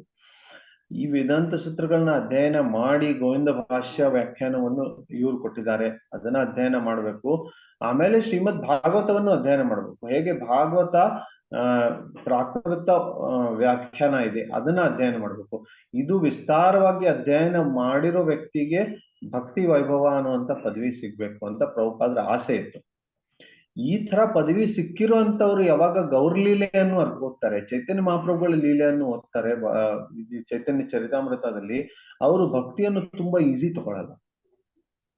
ಅವರು ಭಕ್ತಿಯನ್ನು ಬಹಳ ಗಂಭೀರವಾಗಿ ತಗೊಳ್ತಾರೆ. ನೋಡಿ, ಚೈತನ್ಯ ಮಹಾಪ್ರಭುಗಳು ಹರಿನಾಮ ಒಂದೇ ಸಾಕು ಅಂತ ಹೇಳಿದ್ರು. ಹರೇ ಕೃಷ್ಣ ಮಂತ್ರ ಮಾಡಿದ್ರೆ ತುಂಬಾ ನಾವು ಬಹಳ ಬುದ್ಧಿವಂತ ಆಗುವ ಅವಶ್ಯಕತೆ ಇಲ್ಲ. ಆ ಚಂಡಾಳೇ ದೇ ನಾಮ್ ಕೃಷ್ಣ ದಯಾಮಯ್ ಅಂತ ಒಂದು ಭಜನೆ ಭಕ್ತಿ ವಿನೋದ್ ಠಾಕೂರ್ ಹಾಡ್ತಾರೆ. ಈ ಕೃಷ್ಣ ಬಹಳ ದಯಾಮಯ ಇದ್ದಾರೆ, ಅವರು ಚಂಡಾಳರಿಗೆ ಕೂಡ ಈ ನಾಮವನ್ನು ಕೊಡ್ತಾ ಇದ್ದಾರೆ ಅಂತ ಹೇಳ್ತಾರೆ. ಇದನ್ನ ನಿತ್ಯಾನಂದ ಪ್ರಭು ಕೊಡ್ತಾ ಇದ್ದಾರೆ ಅಂತ ಬರೋ ಶುಖೇರ್ ಖಬರ್ ಗಾಯ ಭಜನಲ್ಲಿ ಭಕ್ತಿ ಹೇಳ್ತಾರೆ. ಖಂಡಿತ ಹರಿನಾಮ ಇಷ್ಟು ಶಕ್ತಿಶಾಲಿ ಇದೆ, ಯಾರು ಮಾಡಿದ್ರು ಪರಿಶುದ್ಧ ಆಗ್ತಾರೆ. ಆದ್ರೆ ಹರಿನಾಮ ಮಾಡ್ತಾ ಇದೀವಿ, ಶಾಸ್ತ್ರ ಅಧ್ಯಯನ ಮಾಡೋ ಅವಶ್ಯಕತೆ ಇಲ್ಲ ಅನ್ನುವಂಥದ್ದು ವಿಚಾರ ತಪ್ಪು. ಸರಿ, ಶಾಸ್ತ್ರ ಅಧ್ಯಯನ ಮಾಡಬೇಕು. ಶಾಸ್ತ್ರ ಅಧ್ಯಯನ ಪೂರ್ವರ್ತಿ ಆಚಾರ್ಯರು ಯಾವ ಕ್ರಮದಲ್ಲಿ ಮಾಡಿದ್ದಾರೆ ಆ ಕ್ರಮದಲ್ಲಿ ಮಾಡಬೇಕು, ಅಂದ್ರೆ ನಿಜವಾದ ಶಾಸ್ತ್ರ ಅಧ್ಯಯನ ಆಗುತ್ತೆ. ನಾವು ನಮ್ಮ ಸ್ವತಂತ್ರವಾಗಿ ಯಾರು ಮಾರ್ಗದರ್ಶನ ಇಲ್ಲದೆ ಒಂದು ಪುಸ್ತಕಗಳನ್ನ ಓದ್ತಾ ಇದ್ರೆ ಆಗಲ್ಲ. ಒಂದು ಈ ತರ ಒಂದು ಪ್ರಭುಪಾದರ ಅನುಯಾಯಿಗಳಂತ ಹೇಳ್ಕೊಳ್ಳೋ ಅಂತ ಜನರಲ್ಲೂ ಒಂದು ಕೃತಕವಾಗಿರುವಂತ ಪಂಥ ಬಂದಿದೆ ನೋಡಿ. ಅಪಸಂಪ್ರದಾಯಗಳು ಈಗ ಕೂಡ ಬಂದಿದ್ದಾವೆ. ಆ ಪ್ರಭುಪಾದರ ಅನುಯಾಯಿಗಳಲ್ಲಿ ಒಂದು ಅಪಸಂಪ್ರದಾಯ ಏನ್ ಬಂದಿದೆ ಅಂದ್ರೆ, ನಮಗೆ ಗುರುಗಳು ಯಾರು ಬೇಡ ಮಾರ್ಗದರ್ಶನ ಮಾಡಕ್ಕೆ, ನಾವು ಬರೀ ಪ್ರಭುಪಾದರ ಪುಸ್ತಕಗಳನ್ನ ಓದಿ ಕೃಷ್ಣ ಭಕ್ತಿಯನ್ನು ಪ್ರಾಪ್ತ ಮಾಡ್ತೀವಿ, ಅದಕ್ಕೆ ಪ್ರಭುಪಾದರೇ ನಮ್ ಗುರುಗಳಿದ್ದಾರೆ ಅಷ್ಟೇ ಸಾಕು ಅನ್ನುವಂತ ಒಂದು ಕಲ್ಪನೆ ಬರುತ್ತೆ. ಆದ್ರೆ ಆ ವ್ಯಕ್ತಿಗಳಿಗೆ ಒಂದು ಸರಳ ವಿಷಯ ಗೊತ್ತಾಗ್ತಾ ಇಲ್ಲ. ಪ್ರಭುಪಾದರಿಗೆ ಪ್ರಶ್ನೆ ಬಂದಿತ್ತು ಏನಂತೆ, ಪ್ರಭುಪಾದರು ಗ್ರಂಥ ಭಾಗವತ ವ್ಯಕ್ತಿ ಭಾಗವತ ಇಬ್ರು ಒಂದೇ ಇದಾರಲ್ಲ, ಹಾಗಿದ್ರೆ ನಾವು ಬರೀ ಗ್ರಂಥ ಭಾಗವತ ಅಧ್ಯಯನ ಮಾಡ್ಬೋದು ಅಂತ. ಅದಕ್ಕೆ ಪ್ರಭುಪಾದರು ಹೇಳಿದ್ರು, ಇಲ್ಲ, ಗ್ರಂಥ ಭಾಗವತ ನಮ್ಗೆ ಕಿವಿ ಹಿಂಡ್ಲಿಕ್ಕೆ ಆಗಲ್ಲ ಅಂತ. ಅದು ವ್ಯಕ್ತಿ ಭಾಗವತ ಅಷ್ಟೇ ಹಿಂಡ್ಲಿಕ್ಕೆ ಸಾಧ್ಯ, ಗುರು ಒಬ್ಬನೇ ನಮ್ ಕಿವಿ ಹಿಂಡ್ಲಿಕ್ಕೆ ಸಾಧ್ಯ. ಒಬ್ಬ ವ್ಯಕ್ತಿ ಏನ್ ತಪ್ಪು ಮಾಡ್ತಾ ಇರ್ತಾನೆ ಅವ್ರಿಗೆ ಮಾರ್ಗದರ್ಶನ ಕೊಡ್ಲಿಕ್ಕೆ ಗುರು ಸಾಧ್ಯ. ಅದಕ್ಕೆ ಪ್ರತಿಯೊಬ್ಬ ವ್ಯಕ್ತಿಗಳಿಗೆ ಗುರುಗಳು ಬೇಕು. ಶಾಸ್ತ್ರ ಬೇಕು. ಇನ್ನೊಂದು ವಿಚಾರ ಏನಿದೆ ಅಂದ್ರೆ ಬರೀ ಗುರುಗಳಷ್ಟೇ ಸಾಕು, ಈ ಶಾಸ್ತ್ರ ಯಾವುದು ತಪಸ್ಸೆ ಯಾಕೆ, ಅವ್ರು ಹೇಳ್ತಾರೆ ಆ ತರ ನಡ್ಕೊಂಡು ಹೋಗೋಣ ಅಂತ. ಇಲ್ಲ, ತನ್ನ ಸ್ವಂತ ತಪಸ್ಸೆ ಬೇಕು, ತನ್ನ ಸ್ವಂತ ಬುದ್ಧಿ ಶುದ್ಧಿಗೋಸ್ಕರ ಶಾಸ್ತ್ರ ಅಧ್ಯಯನ ಮಾಡ್ಬೇಕು. ಪ್ರತಿಯೊಬ್ಬ ವ್ಯಕ್ತಿ ಶಾಸ್ತ್ರ ಅಧ್ಯಯನ ಮಾಡ್ಬೇಕು, ಅಧಿಕೃತ ಗುರು ಆಶ್ರಯ ತಗೊಳ್ಬೇಕು. ಅದಕ್ಕೆ ಆ ತರ ವಿಚಾರಗಳಿರೋ ಕಾರಣದಿಂದ ಏನ್ ಮಾಡ್ತಾ ಇದಾರೆ ಜನ, ಸಂಸ್ಕೃತಿಯಿಂದ ಪೂರ್ವರ್ತಿ ಆಚಾರದಿಂದ ಶಾಸ್ತ್ರ ಅಧ್ಯಯನ ಮಾಡ್ತಾ ಇಲ್ಲ, ತಮ್ಮ ಬುದ್ಧಿ ಪ್ರಕಾರ ಶಾಸ್ತ್ರ ಅಧ್ಯಯನವನ್ನು ಮಾಡ್ತಾ ಇದ್ದಾರೆ. ಪುಸ್ತಕಗಳನ್ನ ಓದ್ತಾ ಇದ್ದಾರೆ, ಬುಕ್ ವರ್ಮ್ಸ್ ಅಂತಂತಾರೆ. ಪುಸ್ತಕದಲ್ಲಿರುವಂತ ಹುಳ ಅಂತ. ಅಂದ್ರೆ ಏನು, ಪುಸ್ತಕದಲ್ಲಿ ಯಾರು ಬರೀ ಗ್ರಂಥ ಅಧ್ಯಯನ ಮಾಡ್ತಾರೆ ಅವ್ರಿಗೆ ಆತರ ಹೇಳ್ತಾರೆ. ಅದಕ್ಕೆ ಆ ತರ ಸುಮಾರು ಜನ ಇದ್ದಾರೆ. ಆದ್ರೆ ನಾವು ಆತರ ಅರ್ಥ ಮಾಡ್ಕೊಳ್ಬಹುದು, ಈ ಶಾಸ್ತ್ರವನ್ನು ಕೊಟ್ಟಿರುವಂತ ಸಾವಿರಾರು ವರ್ಷದಲ್ಲಿ ಆಚಾರ್ಯರು ಯಾವ ತರ ತಿಳ್ಕೊಂಡಿದ್ದಾರೆ, ಶ್ರವಣದಿಂದ ತಿಳ್ಕೊಂಡಿದ್ದಾರೆ. ಗ್ರಂಥ ಅಧ್ಯಯನ ಕೂಡ ಮಾಡ್ತಾ ಇದ್ರು, ಶ್ರವಣ ಕೂಡ ಮಾಡ್ತಾ ಇದ್ರು, ಆಮೇಲೆ 10 ಜನರ ಹತ್ರ ಕೇಳ್ತಾ ಇದ್ರು, ಮತ್ತೆ ಒಂದು ಕ್ರಮ ಇತ್ತು ತಿಳ್ಕೊಳಕ್ಕೆ. ಆ ತರದ್ದು ಪ್ರಾಕೃತಿಕ ಕ್ರಮವನ್ನು ತಿಳ್ಕೊಂಡು ಆ ಕ್ರಮದಲ್ಲಿ ಅರ್ಥ ಮಾಡ್ಕೊಳ್ಳಿ. ಜೀವ ಗೋಸ್ವಾಮಿ ಹೇಗೆ ಅರ್ಥ ಮಾಡ್ಕೊಂಡ್ರು, ನೀವು ಜೀವ ಗೋಸ್ವಾಮಿಗಳ ಜೀವನ ಇತಿಹಾಸ ನೋಡಿ. ಅವರು ಕಾಶಿಗೆ ಹೋಗಿ ಸಂಸ್ಕೃತವನ್ನು ಕಲ್ತರು, ಶಾಸ್ತ್ರವನ್ನು ಅಧ್ಯಯನ ಮಾಡಿದ್ರು. ಅವರು ವ್ಯಾಕರಣವನ್ನು ತಿಳ್ಕೊಂಡ್ರು, ಆಮೇಲೆ ತರ್ಕವನ್ನು ತಿಳ್ಕೊಂಡ್ರು, ಆಮೇಲೆ ವೇದಾಂತವನ್ನು ತಿಳ್ಕೊಂಡ್ರು. ಈ ತರ ಕ್ರಮದಲ್ಲಿ ತಿಳ್ಕೊಂಡ್ರು, ವ್ಯಾಕರಣ, ಕಾವ್ಯ, ತರ್ಕ. ಚೈತನ್ಯ ಮಹಾಪ್ರಭು ಚೈತನ್ಯ ಚರಿತಾಮೃತದಲ್ಲಿ ನೋಡಿ, ಅವರು ಕೂಡ ಗಂಗಾದಾಸ್ ಪಂಡಿತರ ಗುರುಕುಲದಲ್ಲಿ ಹೋಗಿ ತುಂಬಾ ಬೇಗ ವ್ಯಾಕರಣವನ್ನು ಕಲ್ತ್ಕೊಂಡ್ರು, ಕಾವ್ಯವನ್ನು ಕಲ್ತ್ಕೊಂಡ್ರು, ತರ್ಕವನ್ನು ಕಲ್ತ್ಕೊಂಡು ಪ್ರವೀಣರಾಗಿದ್ರು. ಈ ತರ ಕ್ರಮದಲ್ಲಿ ಶಾಸ್ತ್ರ ಅಧ್ಯಯನ ಮಾಡ್ತಾ ಇದ್ರು. ಅದಕ್ಕೆ ಇವತ್ತು ಕೂಡ ಆ ಕ್ರಮದಲ್ಲಿ ಶಾಸ್ತ್ರ ಅಧ್ಯಯನ ಮಾಡಿ ವೇದಾಂತ ಶಾಸ್ತ್ರವನ್ನು ತಿಳ್ಕೋಬೇಕು. ಇದು ಅತಿ ಅವಶ್ಯಕವಾಗಿದೆ. ಇದು ಯಾರು ಗಂಭೀರವಾಗಿ ಅಧ್ಯಯನ ಮಾಡ್ತಾರೆ ಅವರು ನಿಜವಾದ ಭಕ್ತಿ ವೈಭವ ಪದವಿಯನ್ನು ಪಡಿಬಹುದು. ಅದಕ್ಕೆ ಬಹಳ ಪರಿಶ್ರಮ ಬೇಕಾಗಿದೆ. ಇಲ್ಲ, ಆರಂಭದಲ್ಲಿ ನೋಡಿ, ನೀವು ಭಕ್ತಿ ಶಾಸ್ತ್ರಿ ಪ್ರಭುಪಾದರು ಮೊದಲೇ ಭಕ್ತಿ ಶಾಸ್ತ್ರಿ ಪರೀಕ್ಷೆ ನೋಡಿ, ಅವ್ರು ಏನ್ ಹೇಳಿದ್ರು, ನಾನೊಂದು 10 ಪ್ರಶ್ನೆಗಳನ್ನ ಕೊಡ್ತೀನಿ, ಆ 10 ಪ್ರಶ್ನೆಗಳನ್ನ ಯಾರ್ಯಾರು ಉತ್ತರ ಕೊಡ್ತೀರಿ ಅವ್ರಿಗೆಲ್ಲರಿಗೂ ಭಕ್ತಿ ಶಾಸ್ತ್ರಿ ಪದವಿ ಕೊಡ್ತೀನಿ ಅಂತ ಹೇಳಿ. ಯಾಕಂತಾರೆ ಹೇಳಿದ್ರು, ಯಾಕಂದ್ರೆ ಹೊಸದಾಗಿ ತಮ್ಮ ಶಿಷ್ಯಂದ್ರ ಹತ್ರ ಅಷ್ಟು ಎಲ್ಲಾ ಗ್ರಂಥಗಳು ಇರ್ತಿರ್ಲಿಲ್ಲ. ಪ್ರಭುಪಾದರು ಎಲ್ಲಾ ಪುಸ್ತಕಗಳು ಅನುವಾದ ಮಾಡಿರ್ಲಿಲ್ಲ. ಆಮೇಲೆ ಅವರು ಹೊಸದಾಗಿರೋ ಕಾರಣದಿಂದ ಅವರಿಗೆ ಅಷ್ಟು ಶಾಸ್ತ್ರ ಅಧ್ಯಯನ ಇರ್ಲಿಲ್ಲ, ಸಮಾಜದಲ್ಲಿ ಆ ಪಾಂಡಿತ್ಯ ಇರ್ಲಿಲ್ಲ. ಆ ತರ ಪರಿಸ್ಥಿತಿಯಲ್ಲಿ ಇವ್ರಿಗೆ ಏನಾದ್ರು ಒಂದು ಆರಂಭಿಕ ಸ್ತರ ಕೊಡ್ಬೇಕಲ್ಲ ಅನ್ನೋ ಕಾರಣಕ್ಕೆ ಪ್ರಭುಪಾದರು ಏನ್ ಹೇಳಿದ್ರು, ನಾನು 10 ಪ್ರಶ್ನೆಗಳನ್ನ ಕೊಡ್ತೀನಿ, ಅದ್ರ ಉತ್ತರ ಯಾರು ಬರೀತಾರೆ ಅವರಿಗೆ ಭಕ್ತಿ ಶಾಸ್ತ್ರ ಪದವಿ ಕೊಡೋಣ ಅಂತ. ಆದ್ರೆ ಕಾಲಕ್ರಮೇಣ ಪ್ರಭುಪಾದರು ಅದನ್ನ ಸ್ಟ್ರಿಕ್ಟ್ ಮಾಡ್ತಾ ಹೋದ್ರು. ಏನಂತೆ, ಇಲ್ಲ, ನಾವು ಭಗವದ್ಗೀತೆ, ಉಪದೇಶಾಮೃತ, ಭಕ್ತಿ ಇಲ್ಲಿ ಹೇಳ್ತಾರೆ ಭಗವದ್ಗೀತೆ, ಭಕ್ತಿ ರಸಾಮೃತ ಸಿಂಧು, ಇತರ ಲೋಕಗಳಿಗೆ ಸುಗಮ ಪ್ರಯಾಣ, ಈ ಶಾಸ್ತ್ರಗಳನ್ನ ಆಳವಾಗಿ ಓದಿದ್ರೆ ಭಕ್ತಿ ಶಾಸ್ತ್ರಿ ಬರುತ್ತೆ ಅಂತ. ಅದಾದ್ಮೇಲೆ ಇನ್ನೂ ಕಷ್ಟ ಮಾಡಿದ್ರು. ಯಾವಂತ, ಭಗವದ್ಗೀತೆ, ಈಶೋಪನಿಷತ್ತು, ಆಮೇಲೆ ಭಕ್ತಿ ರಸಾಮೃತ ಸಿಂಧು, ಉಪದೇಶಾಮೃತ, ಈ 4 ಗ್ರಂಥಗಳ ಅಧ್ಯಯನ ಮಾಡಿದ್ರೆ ಭಕ್ತಿ ಶಾಸ್ತ್ರಿ ಅಂತ ಹೇಳಿದ್ರು. ಆಮೇಲೆ ಭಾಗವತ್ ಪುರಾಣ ಅಧ್ಯಯನ ಮಾಡಿದ್ರೆ ಭಕ್ತಿ ವೈಭವ ಅನ್ನುವಂಥ ಪದವಿ ಸಿಗುತ್ತೆ. ಚೈತನ್ಯ ಚರಿತಾಮೃತ ಅಧ್ಯಯನ ಮಾಡಿದ್ರೆ ಭಕ್ತಿ ವೇದಾಂತ ಅನ್ನುವಂಥ ಪದವಿ ಸಿಗುತ್ತೆ ಅಂತ. ಆದ್ರೆ ಪ್ರಭುಪಾದರು ಇನ್ನೂ ಕಷ್ಟ ಮಾಡ್ಬೇಕು ಅಂತ ಅಪೇಕ್ಷೆಯನ್ನು ವ್ಯಕ್ತ ಮಾಡಿದ್ರು. ಅವ್ರ ಜೀವನ ಕಾಲದಲ್ಲಿ ಅದು ಮಾಡ್ಲಿಕ್ಕೆ ಆಗ್ಲಿಲ್ಲ, ಯಾಕಂದ್ರೆ ಶಿಷ್ಯಂದ್ರು ಆ ಸ್ತರದಲ್ಲಿ ಇನ್ನೂ ಬಂದಿರ್ತಿಲ್ಲ. ಆದ್ರೆ ಇಲ್ಲೇ ಬ್ರಹ್ಮಾನಂದಗೆ 1969ರಲ್ಲಿ ಅವ್ರು ಹೇಳ್ತಾ ಇದ್ರೆ ಏನಂತೆ, ನೋಡಿ, ನನ್ನಂತೂ ಆಸೆ ಇದೆ, ಕೊನೆಗೆ ಭಕ್ತಿ ವೈಭವಗೋಸ್ಕರ ವೇದಾಂತ ಸೂತ್ರಗಳ ಅಧ್ಯಯನ ಮಾಡ್ಬೇಕು ಅಂತ ನಮ್ಮ ಶಿಷ್ಯಂದ್ರು. ಆ ತರದ ಸ್ತರದಲ್ಲಿ ಬಂದ ಮೇಲೆ ಅವ್ರ ಗೌರಲೀಲ ಸರಿಯಾಗಿ ಅರ್ಥ ಆಗುತ್ತೆ ಅಂತ ಈ ತರ ಹೇಳಿರೋ ರೂಪದಲ್ಲಿ ಹೇಳಿದ್ದಾರೆ. ಇದು ನನ್ನ ವಿಚಾರ. ಗೌರಲೀಲೆನ ಅರ್ಥ ಮಾಡ್ಕೊಳ್ಳಿಕ್ಕೆ ಇದು ಕಲಿಬೇಕು ಅಂತ, ಇಲ್ಲಾಂದ್ರೆ ಸಹಜ ಆಗ್ತಾರಂತೆ. ಆದ್ರೆ ಇಲ್ಲಿ ನೋಡಿದ್ರೆ ಆತರ ಅನ್ಸುತ್ತೆ, ವೇದಾಂತ ಸೂತ್ರಗಳು, ಭಾಗವತ ಪುರಾಣವನ್ನು ಕಲ್ತ ಮೇಲೆ ಭಕ್ತಿ ವೈಭವ ಬರುತ್ತೆ. ಅದಾದ್ಮೇಲೆ ಅವ್ರು ಯಾವಾಗ ಚೈತನ್ಯ ಚರಿತಾಮೃತ ಅರ್ಥ ಮಾಡ್ಕೊಳ್ತಾರೆ ಅವಾಗ ನಿಜವಾದ ಭಕ್ತಿ ವೇದಾಂತ ಆಗ್ತಾರೆ. ಪ್ರಭುಪಾದರಿಗೆ ನಾನು ಒಬ್ಬನೇ ಭಕ್ತಿ ವೇದಾಂತ ಆಗ್ಬೇಕು ಅನ್ನೋ ಆಸೆ ಇರ್ಲಿಲ್ಲ. ಅವ್ರೇನ್ ಹೇಳಿದ್ರು,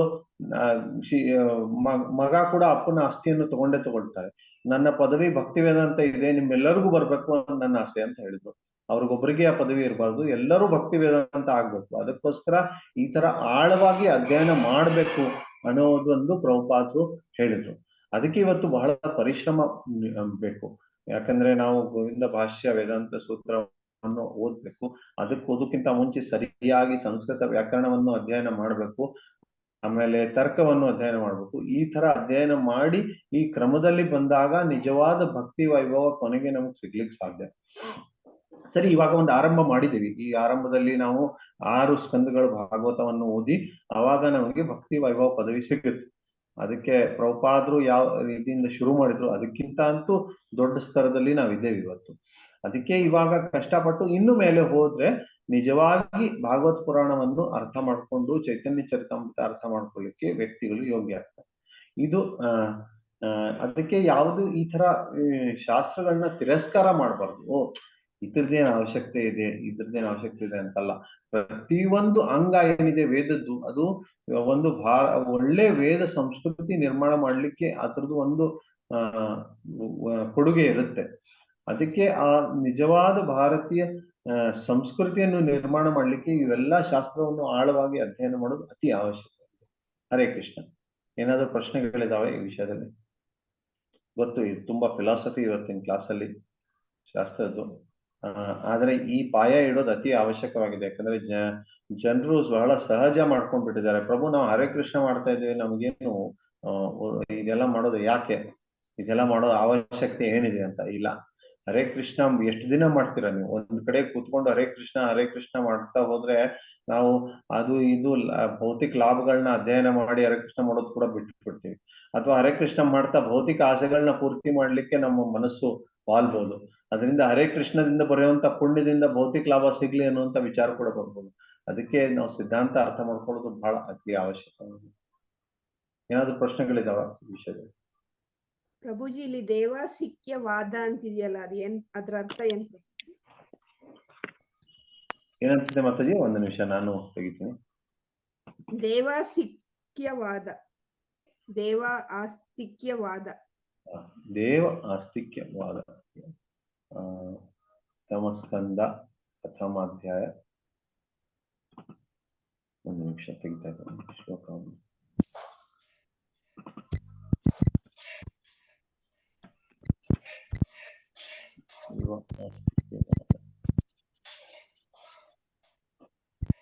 ತಾತ್ಪರ್ಯದಲ್ಲಿದೆ ಅಲ್ಲ?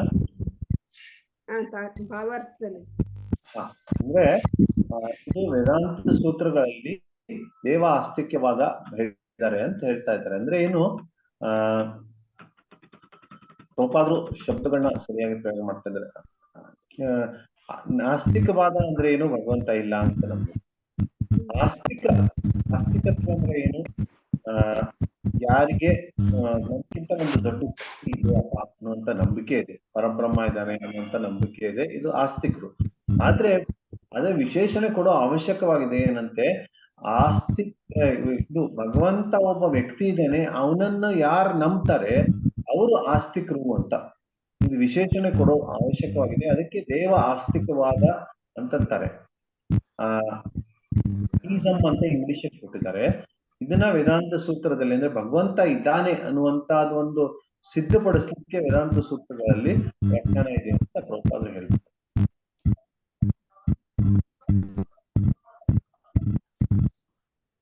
ನೋಡಿ, ಪ್ರಭುಪಾದರು ಬರ್ತಾರೆ, ಎಲ್ಲಿ ತನಕ ಯಾರ ದರ್ಶನಗಳು ಬರಲ್ಲ ಅಲ್ಲಿ ತನಕ ನಾವು ವ್ಯಾಸಂಗ ಇಟ್ಕೋಬಾರ್ದು ಅಂತ.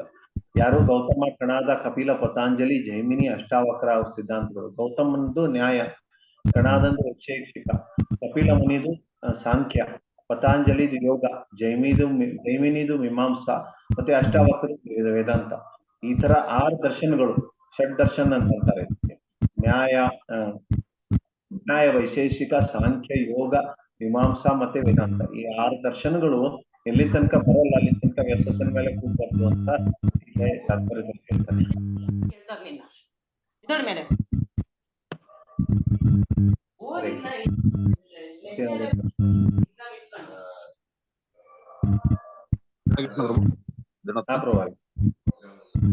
ಪ್ರಭು, ನೀವು ಸಂಸ್ಕೃತ ವ್ಯಾಕರಣದ ಬಗ್ಗೆ ಹೇಳ್ತಾ ಇದ್ರಿ, ಕಲಿಬೇಕು ಅಂತ.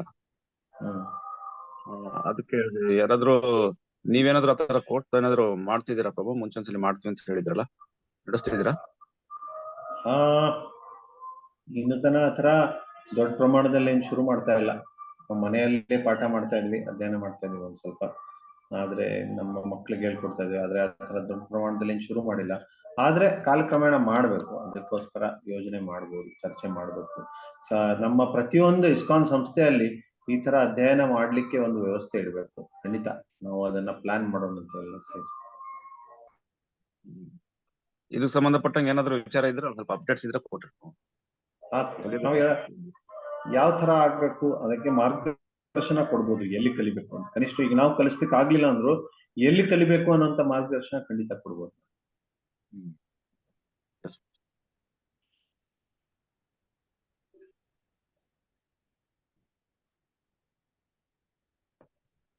ಹರೇ ಕೃಷ್ಣ ಪ್ರಭುಜಿ. ವೇದಾಂತ ಸೂತ್ರ ವೇದವ್ಯಾಸರು ಕೊಟ್ಟಿರೋದು, ಅಷ್ಟಾವಕ್ರ ಮುನಿ ಕೊಟ್ಟಿರೋದು ವೇದಾಂತ ಶಾಸ್ತ್ರ, ಅದ್ರಲ್ಲಿ ಏನಿದೆ ಪ್ರಭು? ಅದೇ ಅಷ್ಟಾವಕ್ರ ಮುನಿಗಳು ಅದೇ ವೇದವ್ಯಾಸರು ಕೊಟ್ಟಿರುವಂತ ವೇದಾಂತ ಸೂತ್ರವನ್ನು ಅವರು ಹೇಳಿದ್ದಾರೆ. ವೇದಾಂತ ದರ್ಶನ ಅಂದ್ರೆ ಏನು? ಈಗ ನೋಡಿ, ವೇದದಲ್ಲಿ 6 ದರ್ಶನಗಳಿದಾವೆ ಅಂತ, ಅದರಲ್ಲಿ ವೇದಾಂತ ದರ್ಶನ ಏನಿದೆ, ಆ ವೇದಾಂತ ದರ್ಶನ ಈ ಪ್ರಪಂಚದಿಂದ ಹೊರಗಡೆ ಬರ್ಬೇಕು ಅನ್ನುವಂಥದ್ದು ಒಂದು ಹೇಳುತ್ತೆ. ಬೇರೆ ಯಾವ ದರ್ಶನಗಳು ಹೇಳಲ್ಲ. ಬೇರೆ ಎಲ್ಲ ದರ್ಶನಗಳು ಈ ಪ್ರಪಂಚದಿಂದ ಹೊರಗಡೆ ಬರ್ಬೇಕು ಅಂತ ಅನ್ನುವಂತ ಒಂದು ಬರಲ್ಲ. ಈ ಜಗತ್ತು ಕೃಷ್ಣ ಏನ್ ಹೇಳಿದಾನೆ, ಮಾಮುಪೇಕ್ಷ ಪುನರ್ಜನ್ಮ ದುಃಖಾಲಯಂ ಅಶಾಶ್ವತಂ ಆಪ್ನುವಂತಿ ಮಹಾತ್ಮನ ಸಂಸಿದ್ಧಿಂ ಪರಮಂ ಗತಂ. ಅಂದ್ರೆ ಈ ಪ್ರಪಂಚದಿಂದ ಹೊರಗಡೆ ಬರ್ಬೇಕು, ಯಾಕಂದ್ರೆ ಇದು ದುಃಖಾಲಯ ಇದೆ. ಇದು ಜ್ಞಾನ ಸಿಗೋದು ವೇದಾಂತ ದರ್ಶನದಲ್ಲಿ ಮಾತ್ರ. ಬೇರೆ ದರ್ಶನಗಳು, ಉದಾಹರಣೆ ಯೋಗ ಯಾಕೆ ಮಾಡ್ಬೇಕು, ಯೋಗ ಹೇಗೆ ಮಾಡ್ಬೇಕು ಅನ್ನುವಂಥದ್ದು ಪತಂಜಲಿ ಮುನಿ ಕೊಡ್ತಾರೆ. ಆಮೇಲೆ ಕಪಿಲ್ ಮುನಿಗಳು ಸಾಂಖ್ಯ ರೂಪದಲ್ಲಿ ಪ್ರಪಂಚವನ್ನು ಹೇಗೆ ತಿಳ್ಕೋಬೇಕು ಅಂತ ಕೊಡ್ತಾರೆ. ಕೊನೆಗೆ ಎಲ್ಲಾ ತರ ಲಕ್ಷ್ಯ ಈ ಪ್ರಪಂಚದಿಂದ ಹೊರಗಡೆ ಬರ್ಬೇಕು. ಇದನ್ನ ಸ್ಪಷ್ಟವಾಗಿ ವೇದಾಂತ ದರ್ಶನದಲ್ಲಿ ಹೇಳಿದೆ. ಅದು ಅಷ್ಟಾವಕ್ರ ಮುನಿಗಳು ಹೇಳಿದೆ.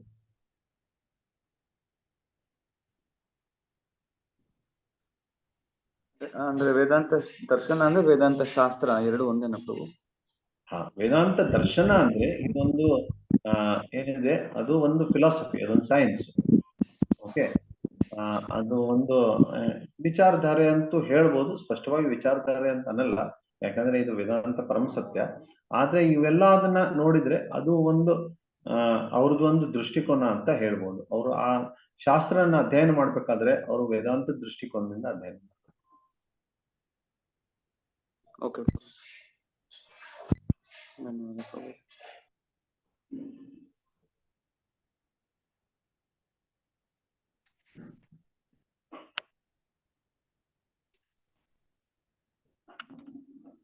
ಸರಿ ಪ್ರಭು. ಹರೇ ಕೃಷ್ಣ. ಇವತ್ತು ಪ್ರವಚನ ನಾವು ನಾಳೆ ನಾವು ಶ್ಲೋಕ 8 ನಾವು ಇದರ ಡೀಟೇಲ್ ಆಗಿ ನಾವು ಓದ್ತಾ ಇದ್ರೆ, ಅದನ್ನ ಮುಂಚೆನೆ ಭಕ್ತರು ಓದ್ಕೊಂಡ್ ಬಂದಿದ್ರೆ ನಾವು ಪ್ರಶ್ನೆ ಕೇಳೋದಕ್ಕಾಗ್ಲಿ ಅರ್ಥ ಮಾಡ್ಕೊಳ್ಳೋದಕ್ಕಾಗ್ಲಿ ಅನುಕೂಲ ಆಗುತ್ತೆ. 8ನೇ ಶ್ಲೋಕನ ಒಂದ್ಸಲಿ ಓದಿ ನಾಳೆ ಬಂದು ನಾವು ಪ್ರವಚನ. ಹರೇ ಕೃಷ್ಣ ಪ್ರಭು. ಪ್ರಭು, ಪ್ರಭು, ನೆಕ್ಸ್ಟ್ ಕಾಲಕ್ರಮೇಣದಲ್ಲಿ ನಾವು ಇದು ಸಂಖ್ಯೆ